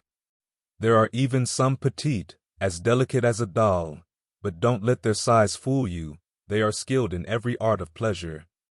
He chuckled, then added, You'll even find fine young men with strong bodies and an eagerness to please. Whatever flavor your pleasure, you will find it there. Their doors open with quiet reverence, and inside, time slips away, replaced by indulgence. If you're weary from the road, they are, I assure you, a true balm to the spirit. The king leaned back, an amused smile playing at his lips as he motioned westward. If you seek the finest pleasure houses, he began, follow the road that leads to the Lupanar district, just beyond the palace gates. You'll see it along the outer wall, a boulevard lined with brothels, each more enticing than the last. It's at the end of that road, a place meant for indulgence, carefully tucked away from prying eyes but close enough for those who know where to look. Elion inclined his head, though the trace of a smile betrayed his amusement. You are generous, Majesty, he replied, his voice respectfully neutral but with a spark in his eyes. Only the best for my kingdom, the king replied with a chuckle, clapping Elion on the shoulder as he turned toward the corridor leading to the high court. He paused, glancing back. Elion, tonight, when you return, leave the oils and trinkets behind. I'll not be needing them. Elion's brows rose slightly at the suggestion, curiosity mingling with intrigue. As you wish, Majesty. With one final shared look, the king stiffened, his posture shifting as he braced for the duties that awaited him. The king turned to leave, his robes sweeping grandly as he moved, then paused, an idea lighting up his face. Oh, wait. Here, take this. He reached into the folds of his robes, pulling out a small but ornate seal, embossed with the royal crest. He pressed it into Elion's hand, his grin widening. With this, you have the freedom to acquire anything or anyone within the kingdom that is for sale. Consider it a gift for a night's indulgence, no need to count your coins. Elion's eyes widened as he looked down at the seal in his hand. He felt a thrill run through him, a mix of excitement and disbelief. Majesty, this is a gift beyond measure, he said, a broad smile breaking free despite his attempt at composure. To roam the kingdom with the king's seal. The king laughed, clapping Elion on the shoulder once more. Good, I was hoping you'd see the fun in it. He looked at him with a glint of mischief in his eye. You see, I'll be trapped in the high court all day. But since I must remain here, well, I can at least live vicariously through you. He winked, nodding toward the seal in Elion's hand. And with that in your possession, I expect the tales you bring back tonight will be all the more interesting. Elion inclined his head, the gleam in his eyes unmistakable now. Then I'll make sure tonight's tales are worth the telling, Majesty. The king chuckled, already turning down the corridor. Good. Farewell, Elion, until tonight. Elion moved through the palace halls, the king's seal a weight in his hand and a thrill in his heart. The evening with the king awaited, yet his mind wandered to the marketplace and to Nima. She had longed to escape the palace, even for a few hours, to lose herself among the colorful stalls and the lively crowds. Imagining her in that bustling scene, her gaze alight with curiosity and wonder, filled him with another kind of excitement. Nima, though older, had a brightness and energy that he found both grounding and inspiring. Her laughter lifted the weight of the day, like a charm. As he thought of her, the seal pressed warm against his palm. What would Nima think, knowing the king had entrusted him with such power? A pass to the kingdom's finest, without a coin to his name? Should he even tell her? Or anyone? This was a privilege few could imagine, and he'd only been given it for the night. Elion's mind raced with possibilities. The king wanted stories, interesting ones, and Elion was eager to give him a tale worthy of his trust. What might he buy beyond what he'd already planned? A rare spice, perhaps, or an intricate trinket for Nima. As he went down the winding, pillared palace halls, his mind drifted to the market excursion he'd planned with Nima and Kavi. He could already picture the colorful stalls, the exotic trinkets, salves, fragrant oils, incense, and various herbs they might find. He knew Nima had a practiced eye for the unusual and rare, items that would make any healer's collection complete, oils from distant lands, rare herbs, silver incense burners, crafted amulets for luck, delicate glass vials for storing freshly pressed ointments. Oisin's markets were renowned for their variety. He anticipated the stalls filled with perfumed salves, bright spices, woven silks, and trinkets engraved with charms of protection and vitality. Elion moved through the silent palace halls, his footsteps echoing softly against the polished stone floors. His gaze was fixed downward, the golden glint of the king's seal resting in his hand. Flickers of light danced on his worn fingers, shadows pooled around him in the dimly lit corridor. Lost in contemplation, he hardly noticed the branching halls and turns he passed. The grandeur of towering columns and silent statues blurred as he went. With the king's seal in his hand, Elion felt a world of possibilities unfurl before him, vast and uncertain. How much could he buy with this token? Was there an unseen limit to the king's generosity, or did this seal grant him freedom beyond measure? A flicker of nervousness stirred beneath his excitement. Was this a test? A way for the king to see how far he might push his newfound privilege? The weight of the seal felt heavier with each step, his thrill tempered by a sense of caution as he considered just how far he might dare to go. But as he continued, he noticed the corridor growing dimmer. The usual lanterns were sparse, leaving the walls cast in shadow. He stopped, realizing he had taken a wrong turn and found himself down a passage he didn't recognize. Just as he was about to turn back, a faint sound drifted through the hall. A woman's voice, distant yet resonant, as if carried by the stones themselves. Intrigued, Elion hesitated. The voice, soft at first, grew steadily louder, laced with an emotion he couldn't quite place. He followed it, his footsteps light as he approached. The sound shifted, growing clearer and rawer, from a quiet sobbing to something far more intimate, a moan that seemed to thicken the air. Just as he rounded a final corner, the scene unfolded before him with startling clarity. In a small alcove, partially hidden by draped tapestries, he glimpsed Safa, the young servant girl, her back pressed against the wall, eyes closed. Philippe, the captain of the king's royal guard, stood close. His hand rested against the wall beside her, his fingers slipping beneath her robes. In a gentle, rhythmic movement, an ebb and flow, then dipping inwards, pressing more firmly, then drawing back with a tender retreat. Like a wave pulling back to the sea, a slow, soothing dance between approach and retreat, a natural give and take. They were lost in each other, unaware of the hallway beyond, until Elion's presence caught their eye. In an instant, Safa's eyes met his, widening with shock. Philippe's hand stilled, his gaze sharp as he registered Elion's intrusion. The silence that followed was palpable, heavy with embarrassment and surprise. Elion's face flushed, and he stumbled back, his voice barely above a whisper. Forgive me. I didn't mean to intrude." With that, he turned quickly, his heart pounding as he hastened to retreat down the dim passageway. The encounter left him unsettled, his mind racing as he moved further from the alcove. The memory of their startled faces lingered, and he knew the awkwardness of that moment would stay with them all. Now, more than ever, Elion hoped to find a guard or palace servant, anyone who could point him back toward familiar territory. He pressed forward, his footsteps echoing in the stone corridor as he searched for a way back to his quarters, eager to leave the uncomfortable moment behind. Just ahead, a flicker of torchlight caught his eye, and Elion quickened his pace. Relief washed over him as he spotted a palace guard stationed at the end of the hall. Elion approached the guard, clearing his throat to mask his lingering discomfort. "Excuse me," he began, his voice steadying. "I seem to have lost my way. Could you direct me back to the healer's quarters?"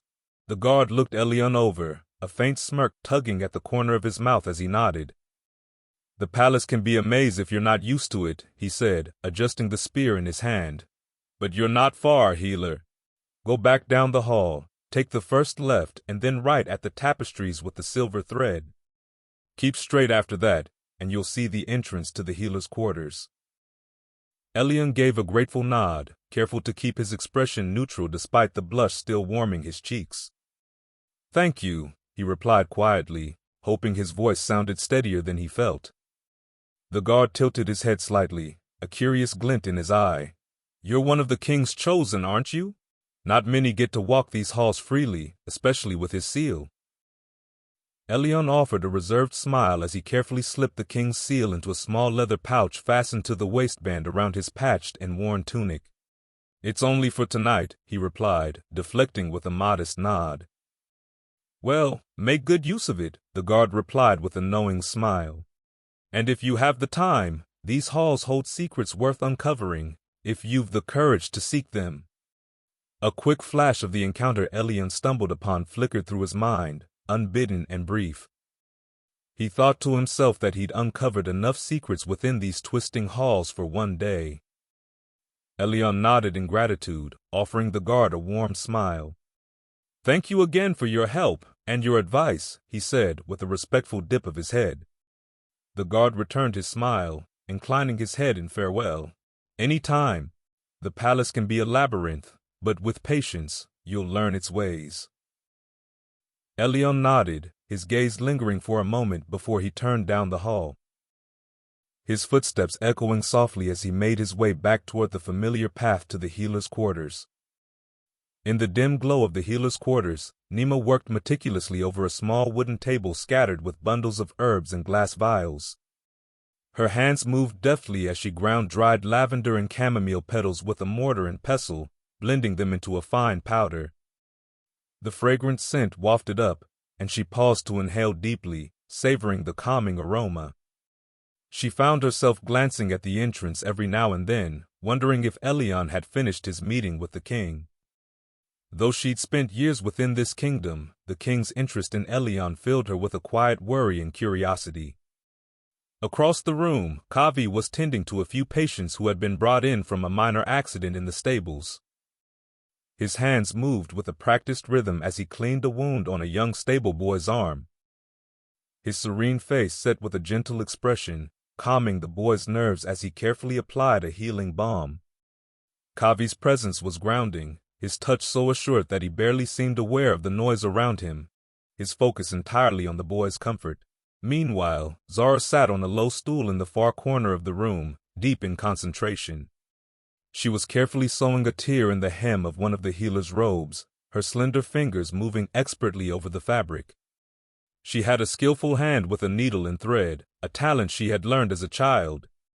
Zara often took it upon herself to repair anything worn or torn, finding the small task of mending a quiet joy. A faint smile played on her lips as she hummed a soft tune under her breath, one she'd learned from her mother in the distant years of her childhood. As the minutes passed, Kavi finished with the stable boy, gently patting him on the shoulder before sending him on his way, with a bandage wrapped snugly around his arm.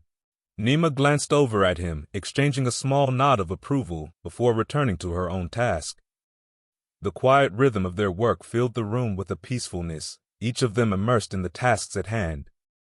But as the sun shifted and the minutes continued to slip by, Nima's faint unease began to grow. Elion should have returned by now. She set down her mortar, wiped her hands, and her gaze moved to the doorway again, waiting, hoping to see him step through any moment. After a few lingering moments, Nima let out a quiet breath, willing herself to release the faint worry tugging at her mind. She returned to her work, her hand steady as she poured the ground herbs into a small vial, adding drops of oil, watching as the mixture absorbed the liquid and softened. With practiced care, she began to stir it with a thin wooden stick, the rhythmic motion helping to ease her thoughts. Moments later, Nima glanced up from her work as she heard the familiar sound of Elion's footsteps approaching. But her mind had been wondering really, what was keeping Elion so long. As he stepped into the quarters, she immediately noticed the unusual gleam in his eyes. The faintest flicker of excitement tempered by something else, something almost uneasy. Nima wiped her hands on a cloth, watching him with curiosity.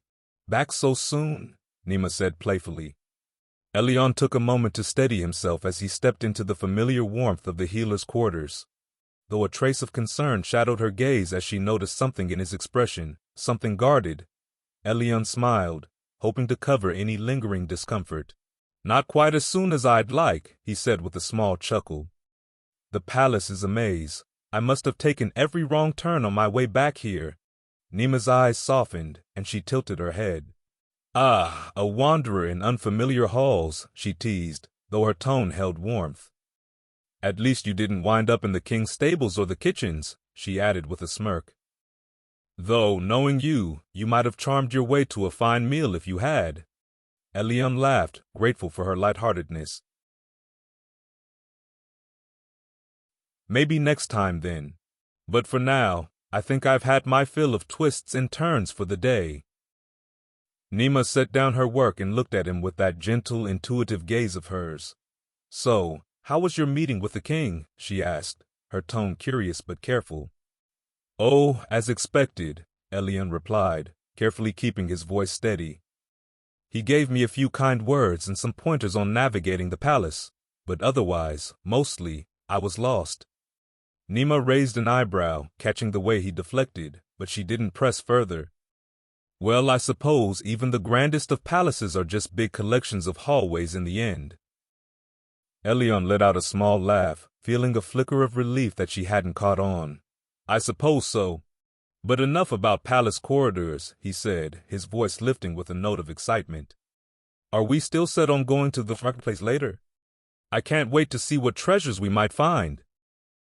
Nima's eyes brightened, a sparkle of excitement matching his own. "Of course! Kavi's been wanting some new salves, and Zara mentioned she'd love to get her hands on some fine linen, and me. Well, I could look at 1,000 stalls of herbs and still find something new every time." Elion nodded, his anticipation rising genuinely this time. "It's settled then. Let's go find the best wares in Oessine. I'll even make sure you two don't get lost, since, as we now know, I'm an expert at finding my way." Nima chuckled, and her eyes sparkled with warmth. "Oh, don't get ahead of yourself, Elion. We'll see if your sense of direction holds up in the chaos of the marketplace." As they shared a laugh, Elion felt the awkwardness of his earlier encounter ease. The thought of exploring the marketplace alongside Nima and Kavi, with the king's seal tucked securely in his pouch, filled him with excitement. Elion glanced over at Zara, who was still at the corner, her focus on the repair she was working on. "Zara, would you like to join us at the marketplace?" he asked, his tone warm. "We could use your keen eye for quality. Plus, I'm sure the stalls there have something you'd appreciate." Zara looked up, her fingers pausing mid-stitch. She smiled, setting the robe aside. "Well, how could I say no to that?" she replied. He chuckled, the light teasing in her voice putting him at ease. "I wouldn't mind at all." Zara stood up and stretched. "Then it's settled," Elion said with relief as he approached Kavi with a mischievous grin, his hands lightly resting on Kavi's shoulders as he gave a playful back rub. "You look like you've been at this for hours, Kavi," he teased, the pressure of his hands gentle but firm.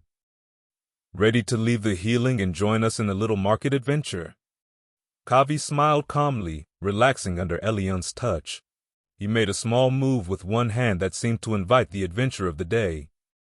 He nodded gently, his calm eyes locked with Elion's, and made a tiny, purposeful movement of his fingers, indicating that he was ready to leave. With that subtle signal from Kavi, Elion grinned, gathering the group's excitement as they moved toward the door, following Zara's confident lead through the palace's winding halls and out into the bright, busy streets. As they reached the palace entrance, Elion, Nima, and Zara stopped, taking in the panoramic view that stretched before them. The palace, perched high on the hill, offered an almost godly view of Oessine sprawled below. From their vantage point, they could see every corner of the kingdom, almost to its gates.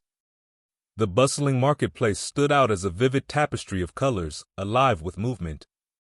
Vibrant tints in hues of red, orange, and indigo dotted the vast expanse, each filled with merchants selling all manner of wares, glittering trinkets, fragrant fruits, barrels of wine and ale, cages of animals, and even exotic spices.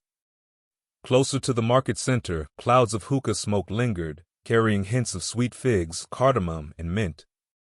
To the west, rows of neatly planted olive and fig trees bordered sprawling farms, where farmers tilled the earth, their donkeys and horses moving patiently by their side. The sun cast a warm light over the fields, setting the crops aglow and filling the air with the earthy scent of fresh soil. Wild dogs roamed peacefully among the people, mingling with sleek cats that darted between the alleys and open spaces. In the distance the Grand Colosseum loomed, an immense stone structure with towering arches, where sounds of cheers and roars from gladiator fights seemed to rise even to their high perch.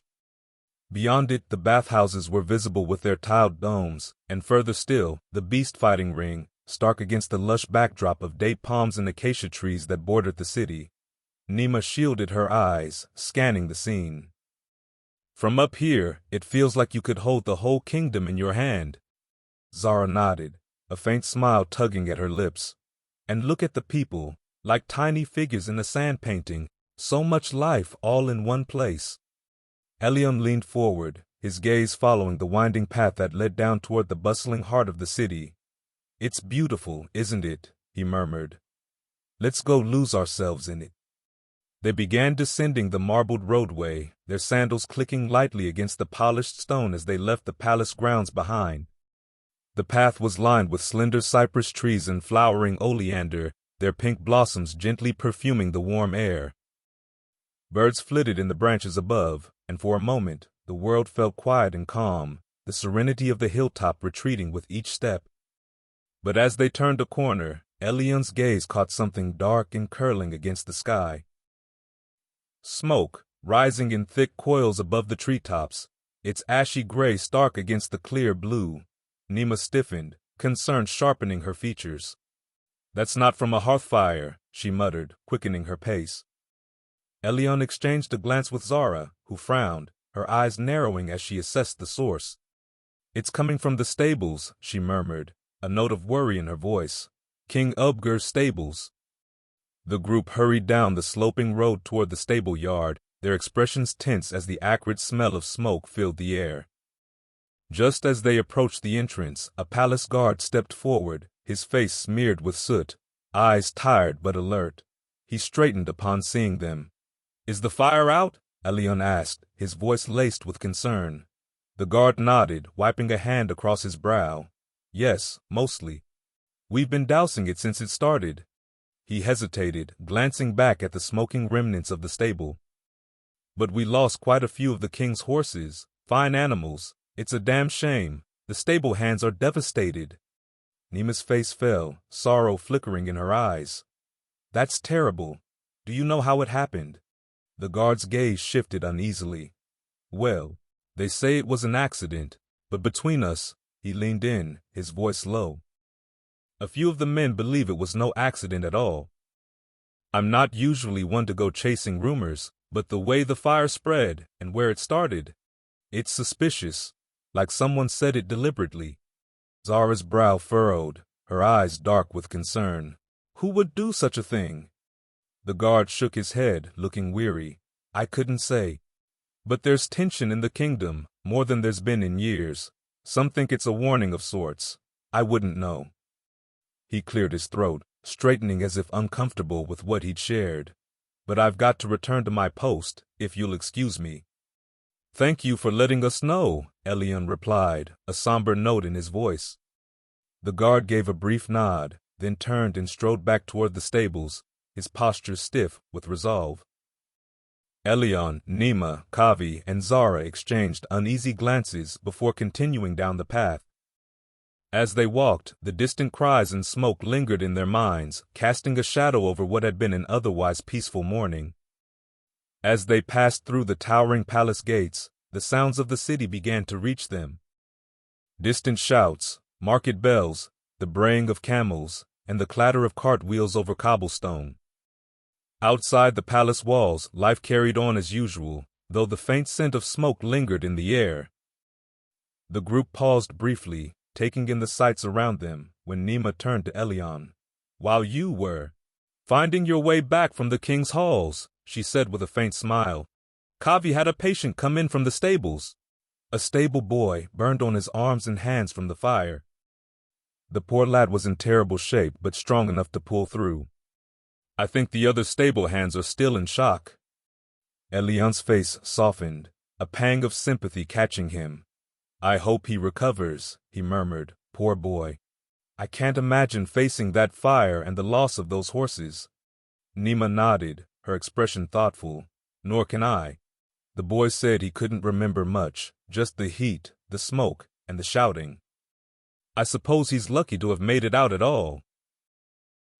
They fell silent for a moment, watching as the road before them split into two paths.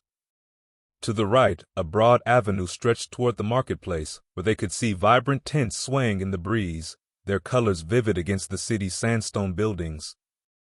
To the left, a narrower road led toward a cluster of merchant and artisan districts, smoke from their forges rising faintly in the morning light. So, Zara spoke up, where to first? The marketplace has the best selection, but the artisan quarters might have rarer items we wouldn't find elsewhere. Elian's hand brushed against the small leather pouch at his waist, where the king's seal lay hidden. For a brief moment, he was tempted to reveal it, to mention the privilege granted him for the day. With that seal, they could have anything in the city without worry. But he caught himself, feeling the weight of the seal pressing not just against his hip, but also his conscience. Well, the market is always bustling at this hour, he said, keeping his tone light. Why don't we start there? Plenty of wares to look through, and I'm sure Kavi wouldn't mind a few extra oils. Nima's eyes brightened. Agreed. I'll bet they have herbs I haven't even tried yet. Let's hope we get there before the crowds. With a shared smile, they set off toward the marketplace, the thrill of the city unfolding before them as they descended into its heart. The hum of the city grew louder, and the air grew thick with the scent of roasted nuts, spiced meats, and the fragrance of crushed herbs. As they wove through the bustling crowd, Elian's eye caught a stall with a sizzling pan of roasted nuts, their scent filling the air.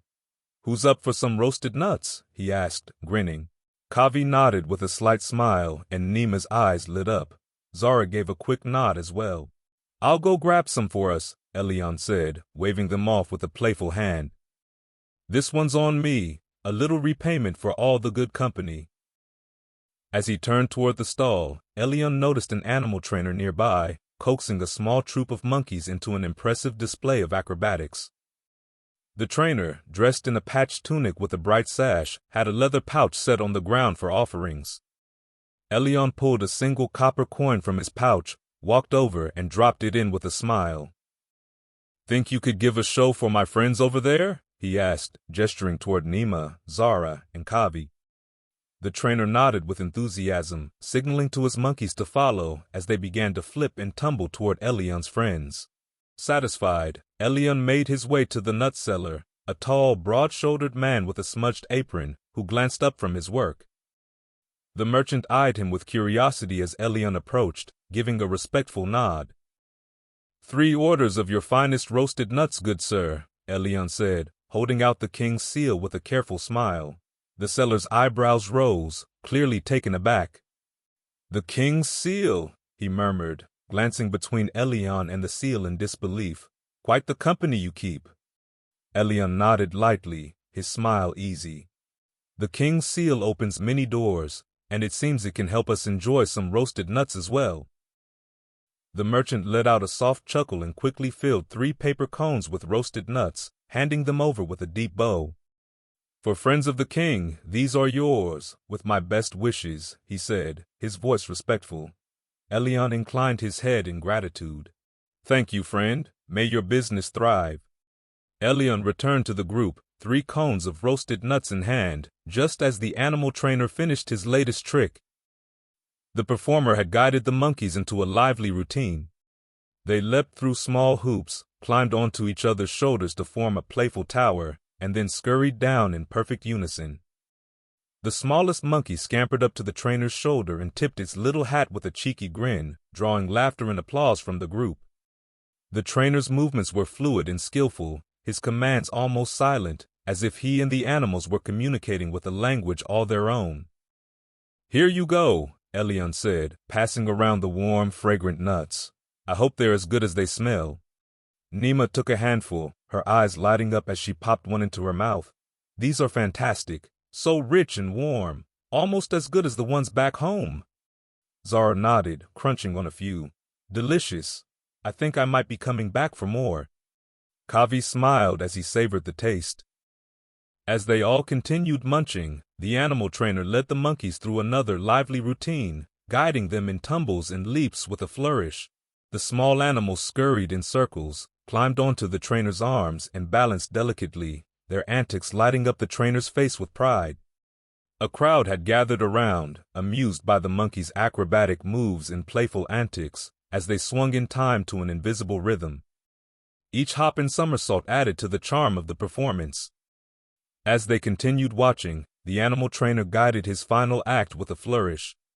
He sent a pair of graceful doves into the sky, where they circled before landing gently on his outstretched arms. The small crowd around them clapped and cheered as the trainer took a deep bow, the animals at his side adding a quiet dignity to the applause. Elion handed out the last of the roasted nuts, grinning as he watched his friends savor the treat, their laughter mingling with the chatter of the dispersing crowd. As the monkeys scampered off with their trainer, Zara leaned toward Elion. "That was a clever touch hiring the performer," she said with a smirk. "You know how to keep things lively." Elion shrugged, a playful glint in his eye. "What can I say? I aim to entertain." The group moved deeper into the market, their senses overwhelmed by the vibrant sights and sounds. Artisans displayed hand-woven tapestries adorned with intricate geometric patterns, while merchants shouted over one another, vying for attention.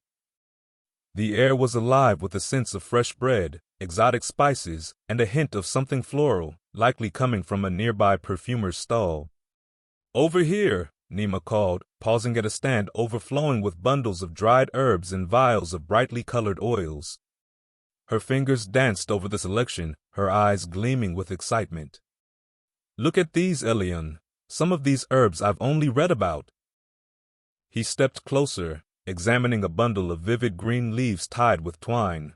"What's this one?" "Bay laurel," Nima said with a smile.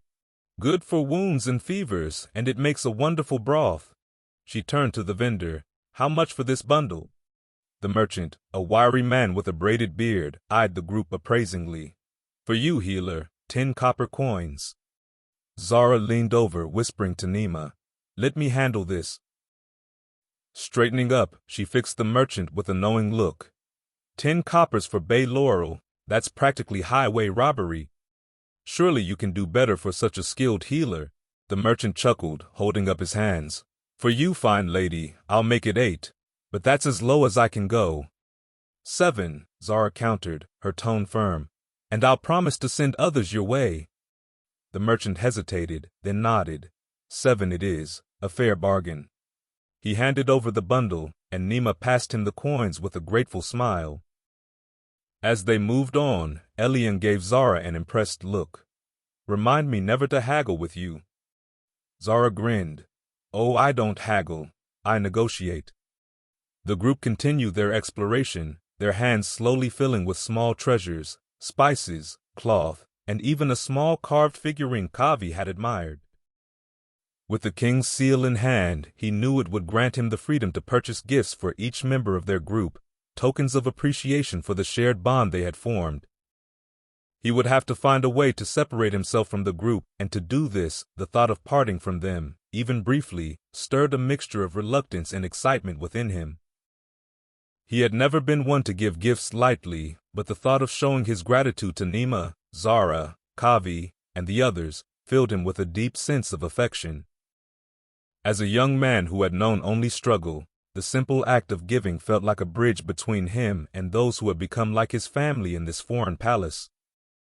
He knew the others would likely question his sudden departure, but Elion had already decided he would keep his plans a secret for the time being. For now he turned his attention towards the sounds of laughter and applause that echoed through the air. His gaze followed the direction of the noise and landed on a modest courtyard not far from where they stood. A theater play was underway, its vibrant energy spilling out into the open, attracting both passers-by and those who had gathered specifically for the performance. The actors on the makeshift stage were animated, their voices rising and falling with dramatic flair as the crowd reacted with joyous laughter and eager applause. Beside him, Nima's eyes sparkled with interest as she too looked toward the scene. "A play?" she asked, her voice filled with curiosity. "It's been ages since I've seen one." Elion smiled at the sight of her enthusiasm, wondering if a short diversion might offer them a bit of relief. "Should we watch for a while?" Elion asked, his tone casual, though a glimmer of excitement filled his chest. Nima nodded, and together they moved closer. "I am eager to see what it's like. I've never seen a play before," Elion expressed. The laughter of the crowd seemed to blend seamlessly with the rustling of the nearby trees. As they drew nearer, the lively atmosphere of the courtyard enveloped them. The stage was simple, constructed of weathered wood and adorned with colorful drapes that fluttered gently in the breeze. Actors dressed in an array of mismatched costumes gestured grandly, their expressions exaggerated for the delight of the audience. Children sat cross-legged at the front, their faces alight with wonder, while adults stood or leaned against the surrounding walls, some whispering comments about the unfolding story. Elion and Nima, Kavi and Zara found a spot along the edge of the crowd, near a makeshift wooden stage draped with colorful cloth. Around them, children darted between adults, hawkers shouted about roasted nuts and sweet honey cakes, and the warm glow of lanterns gave the scene a festive charm. Elion's curiosity grew as he watched the actors engage in their craft, a mix of humor and heartfelt moments drawing the crowd further into their tale. "I didn't expect this kind of storytelling," Elion admitted, leaning slightly toward Nima. "Back home, stories are told around fires, with voices and gestures alone, but this feels alive." Nima chuckled softly, her eyes still fixed on the stage. "That's the magic of it. Every movement, every word, it pulls you into their world. And here, anyone can share in it, no matter their station. It's beautiful, isn't it?" Elion nodded, the unfamiliar sensation of ease and contentment settling over him as he watched the actors deliver their lines. He couldn't help but notice the way Nima's features softened in the warm light, her smile quiet yet radiant as she observed the performance. Elion stands slightly to the side, his arms crossed but his lips curving into a faint smile. Nima is beside him, her face alight with anticipation. Kavi, serene and ever observant, leans against a post, while Zara, leaning close to Nima, is already giggling at the antics of the actors even before the next act begins. The stage lights up as Farlow, a bumbling fool with an oversized hat and patched tunic, sits dramatically on a barrel, sighing loudly. Farlow, groaning, "Oh, woe is me, poor Farlow the fool, a man of empty pockets and even emptier brains. But mark my words, this fool shall rise. I'll be rich enough to buy a cow that gives milk and advice." The audience chuckles, and Elion shakes his head, his grin widening. Elion, murmuring to Nima, "I think this fool might have the same luck as me in my early days, none at all." Nima laughs softly, nudging him. "Nima, at least you didn't spend your coin on a talking cow." On stage, Mira enters, wiping her hands on her apron, her voice sharp and teasing. "Mira, Farlow, you've been sitting on that barrel for so long, it's starting to look smarter than you." The crowd erupts in laughter. Zara claps her hands, leaning closer to Nima. Farlow, on stage, "Mark this, Mira, I'll be rich by nightfall." "Richer than old man Tortle with his golden tooth." Mira smirks, pulling a small bag of coins from her apron. "Mira, if wishes were coins, you'd still owe me for last week's ale. Tell me, how do you plan to fill your purse, O grand merchant-to-be?" Farlow, puffing out his chest, "I'll trade. I'll buy something cheap and sell it for a fortune, and then I'll buy that talking cow." Mira laughs as she exits, and Farlow begins muttering to himself. The sly peddler Hado enters with a rickety cart filled with random trinkets. His exaggerated movements and dramatic voice immediately draw laughter from the crowd. "Hado, step right up, marvels and miracles for a bargain." Zara elbows Nima, her eyes sparkling. "Zara, I bet Farlow is going to buy the silliest thing on that cart." Nima gives a playful smirk. On stage, Farlow approaches eagerly, his eyes wide with wonder. "Farlow, aha, just the man I need. What treasure can I buy that will make me rich beyond measure?" Hado, with a dramatic flourish, pulls out a magic pebble, holding it aloft as if it were a glowing jewel. Hado, this, my friend, is no ordinary stone. It's a wishing stone. Rub it, and all your dreams will come true. Elion, a clever man, that Hado. Selling hope is always profitable, he whispers to Kavi. Kavi tilts his head thoughtfully, then smiles in response.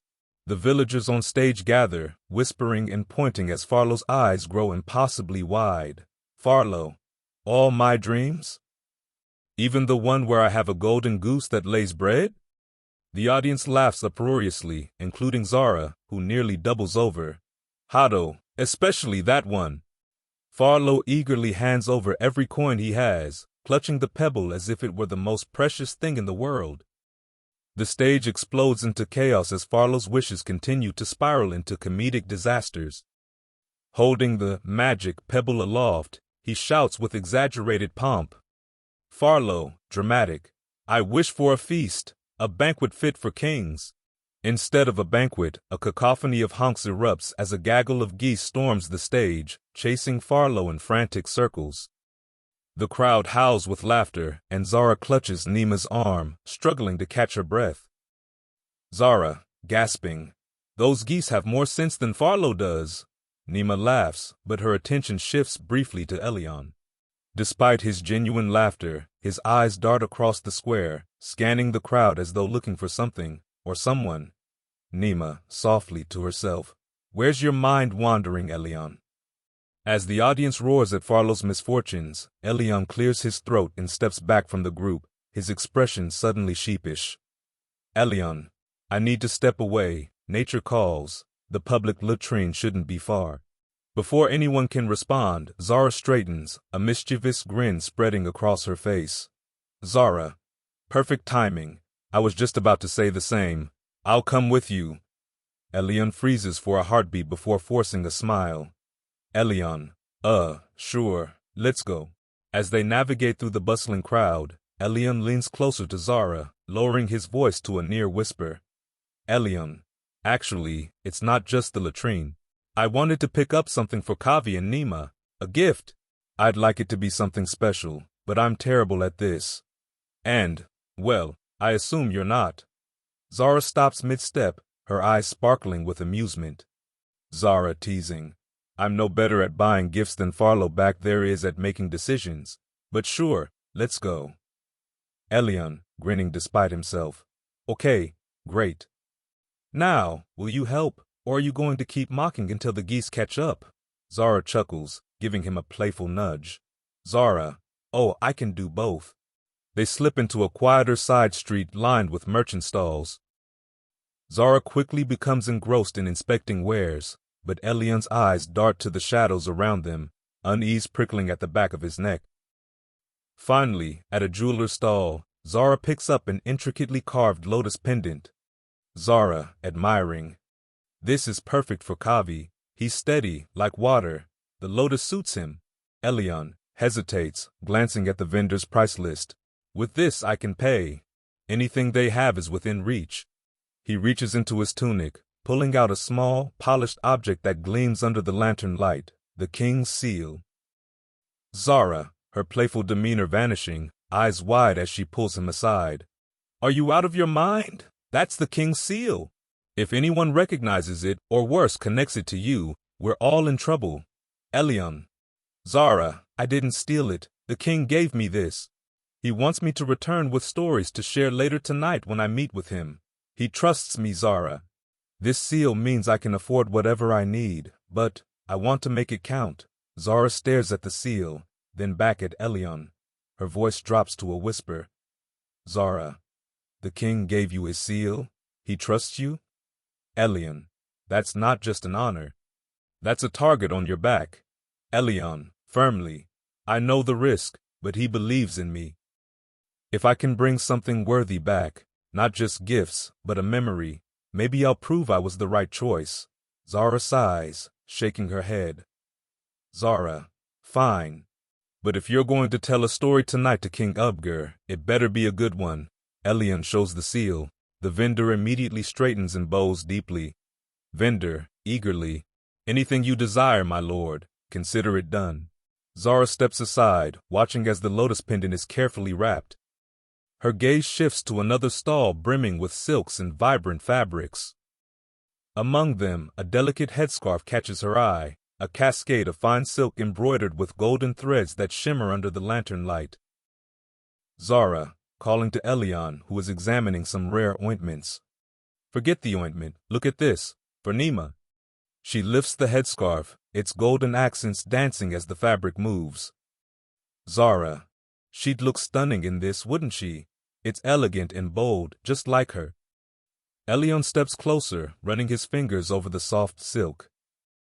Elion, it's perfect, but it must cost more than everything here combined. Zara, grinning, gesturing toward his pocket. This is exactly the kind of thing that'll make her smile and impress the king when you tell him. Elion exhales, nodding, and approaches the vendor. When he produces the seal, the vendor's eyes widen and he bows deeply. Vendor, my lord, anything you wish is yours. Consider it a privilege to serve. The headscarf is wrapped in delicate paper.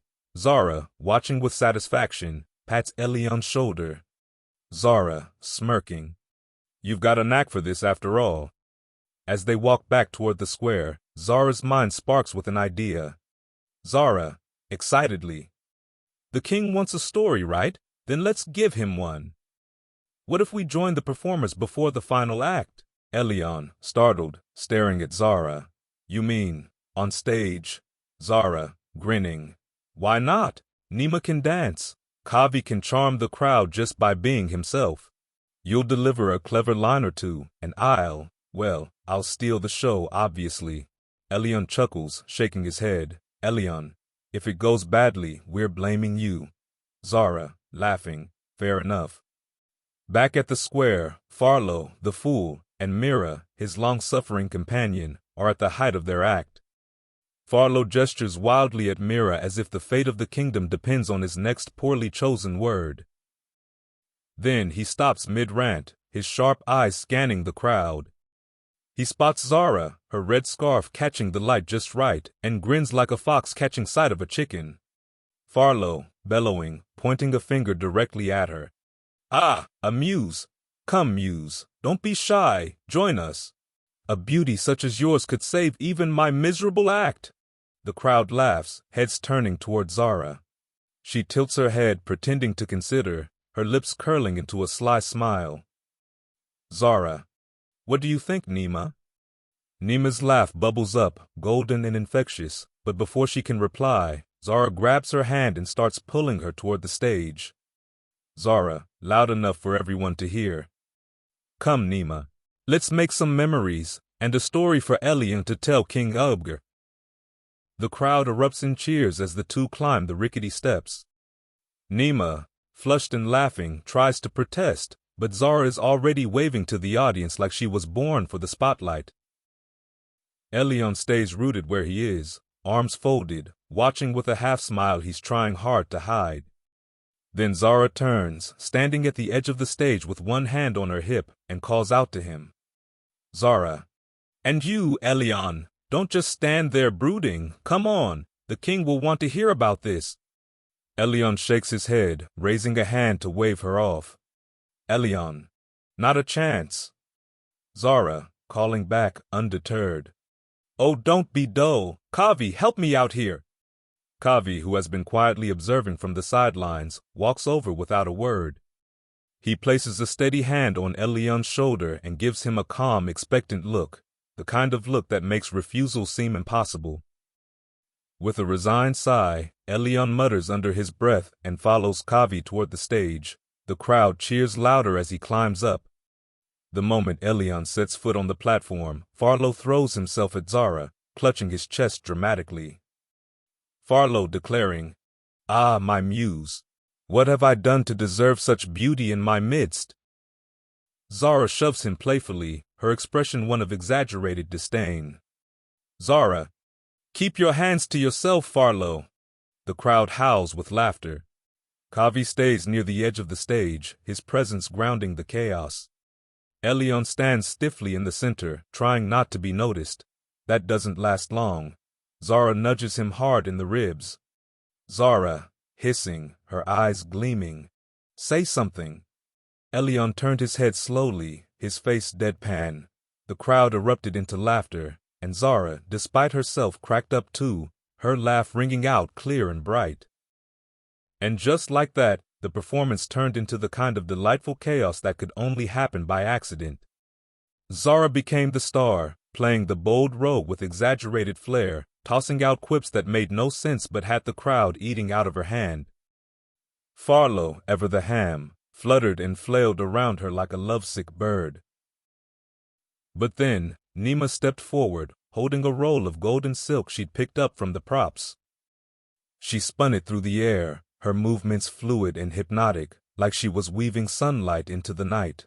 The crowd grew quiet, drawn in by her grace. Even Elion found himself charmed. Farlow, completely entranced, his jaw dropping as he stumbled closer to Nima, hands clasped to his chest like a man struck by divine revelation. O radiant goddess of the moon, you've stolen my very soul. Zara, mid-spin, froze. Her grin faded, replaced by a look of pure disbelief. Zara sharp. Radiant, goddess, she's just waving some fabric around. Nima, to her credit, stayed focused, the silk rippling around her like golden waves. The crowd was enraptured, cheering and clapping. Farlow, ignoring Zara entirely, dropped to one knee in front of Nima, his arms spread wide. Farlow, dramatically, marry me, O celestial muse. That was the last straw. Zara stormed over, yanking Farlow up by his tunic. Zara, snapping, her cheeks flushed, though whether from anger or something else was anyone's guess. Excuse me. I think you've forgotten who the real star is here.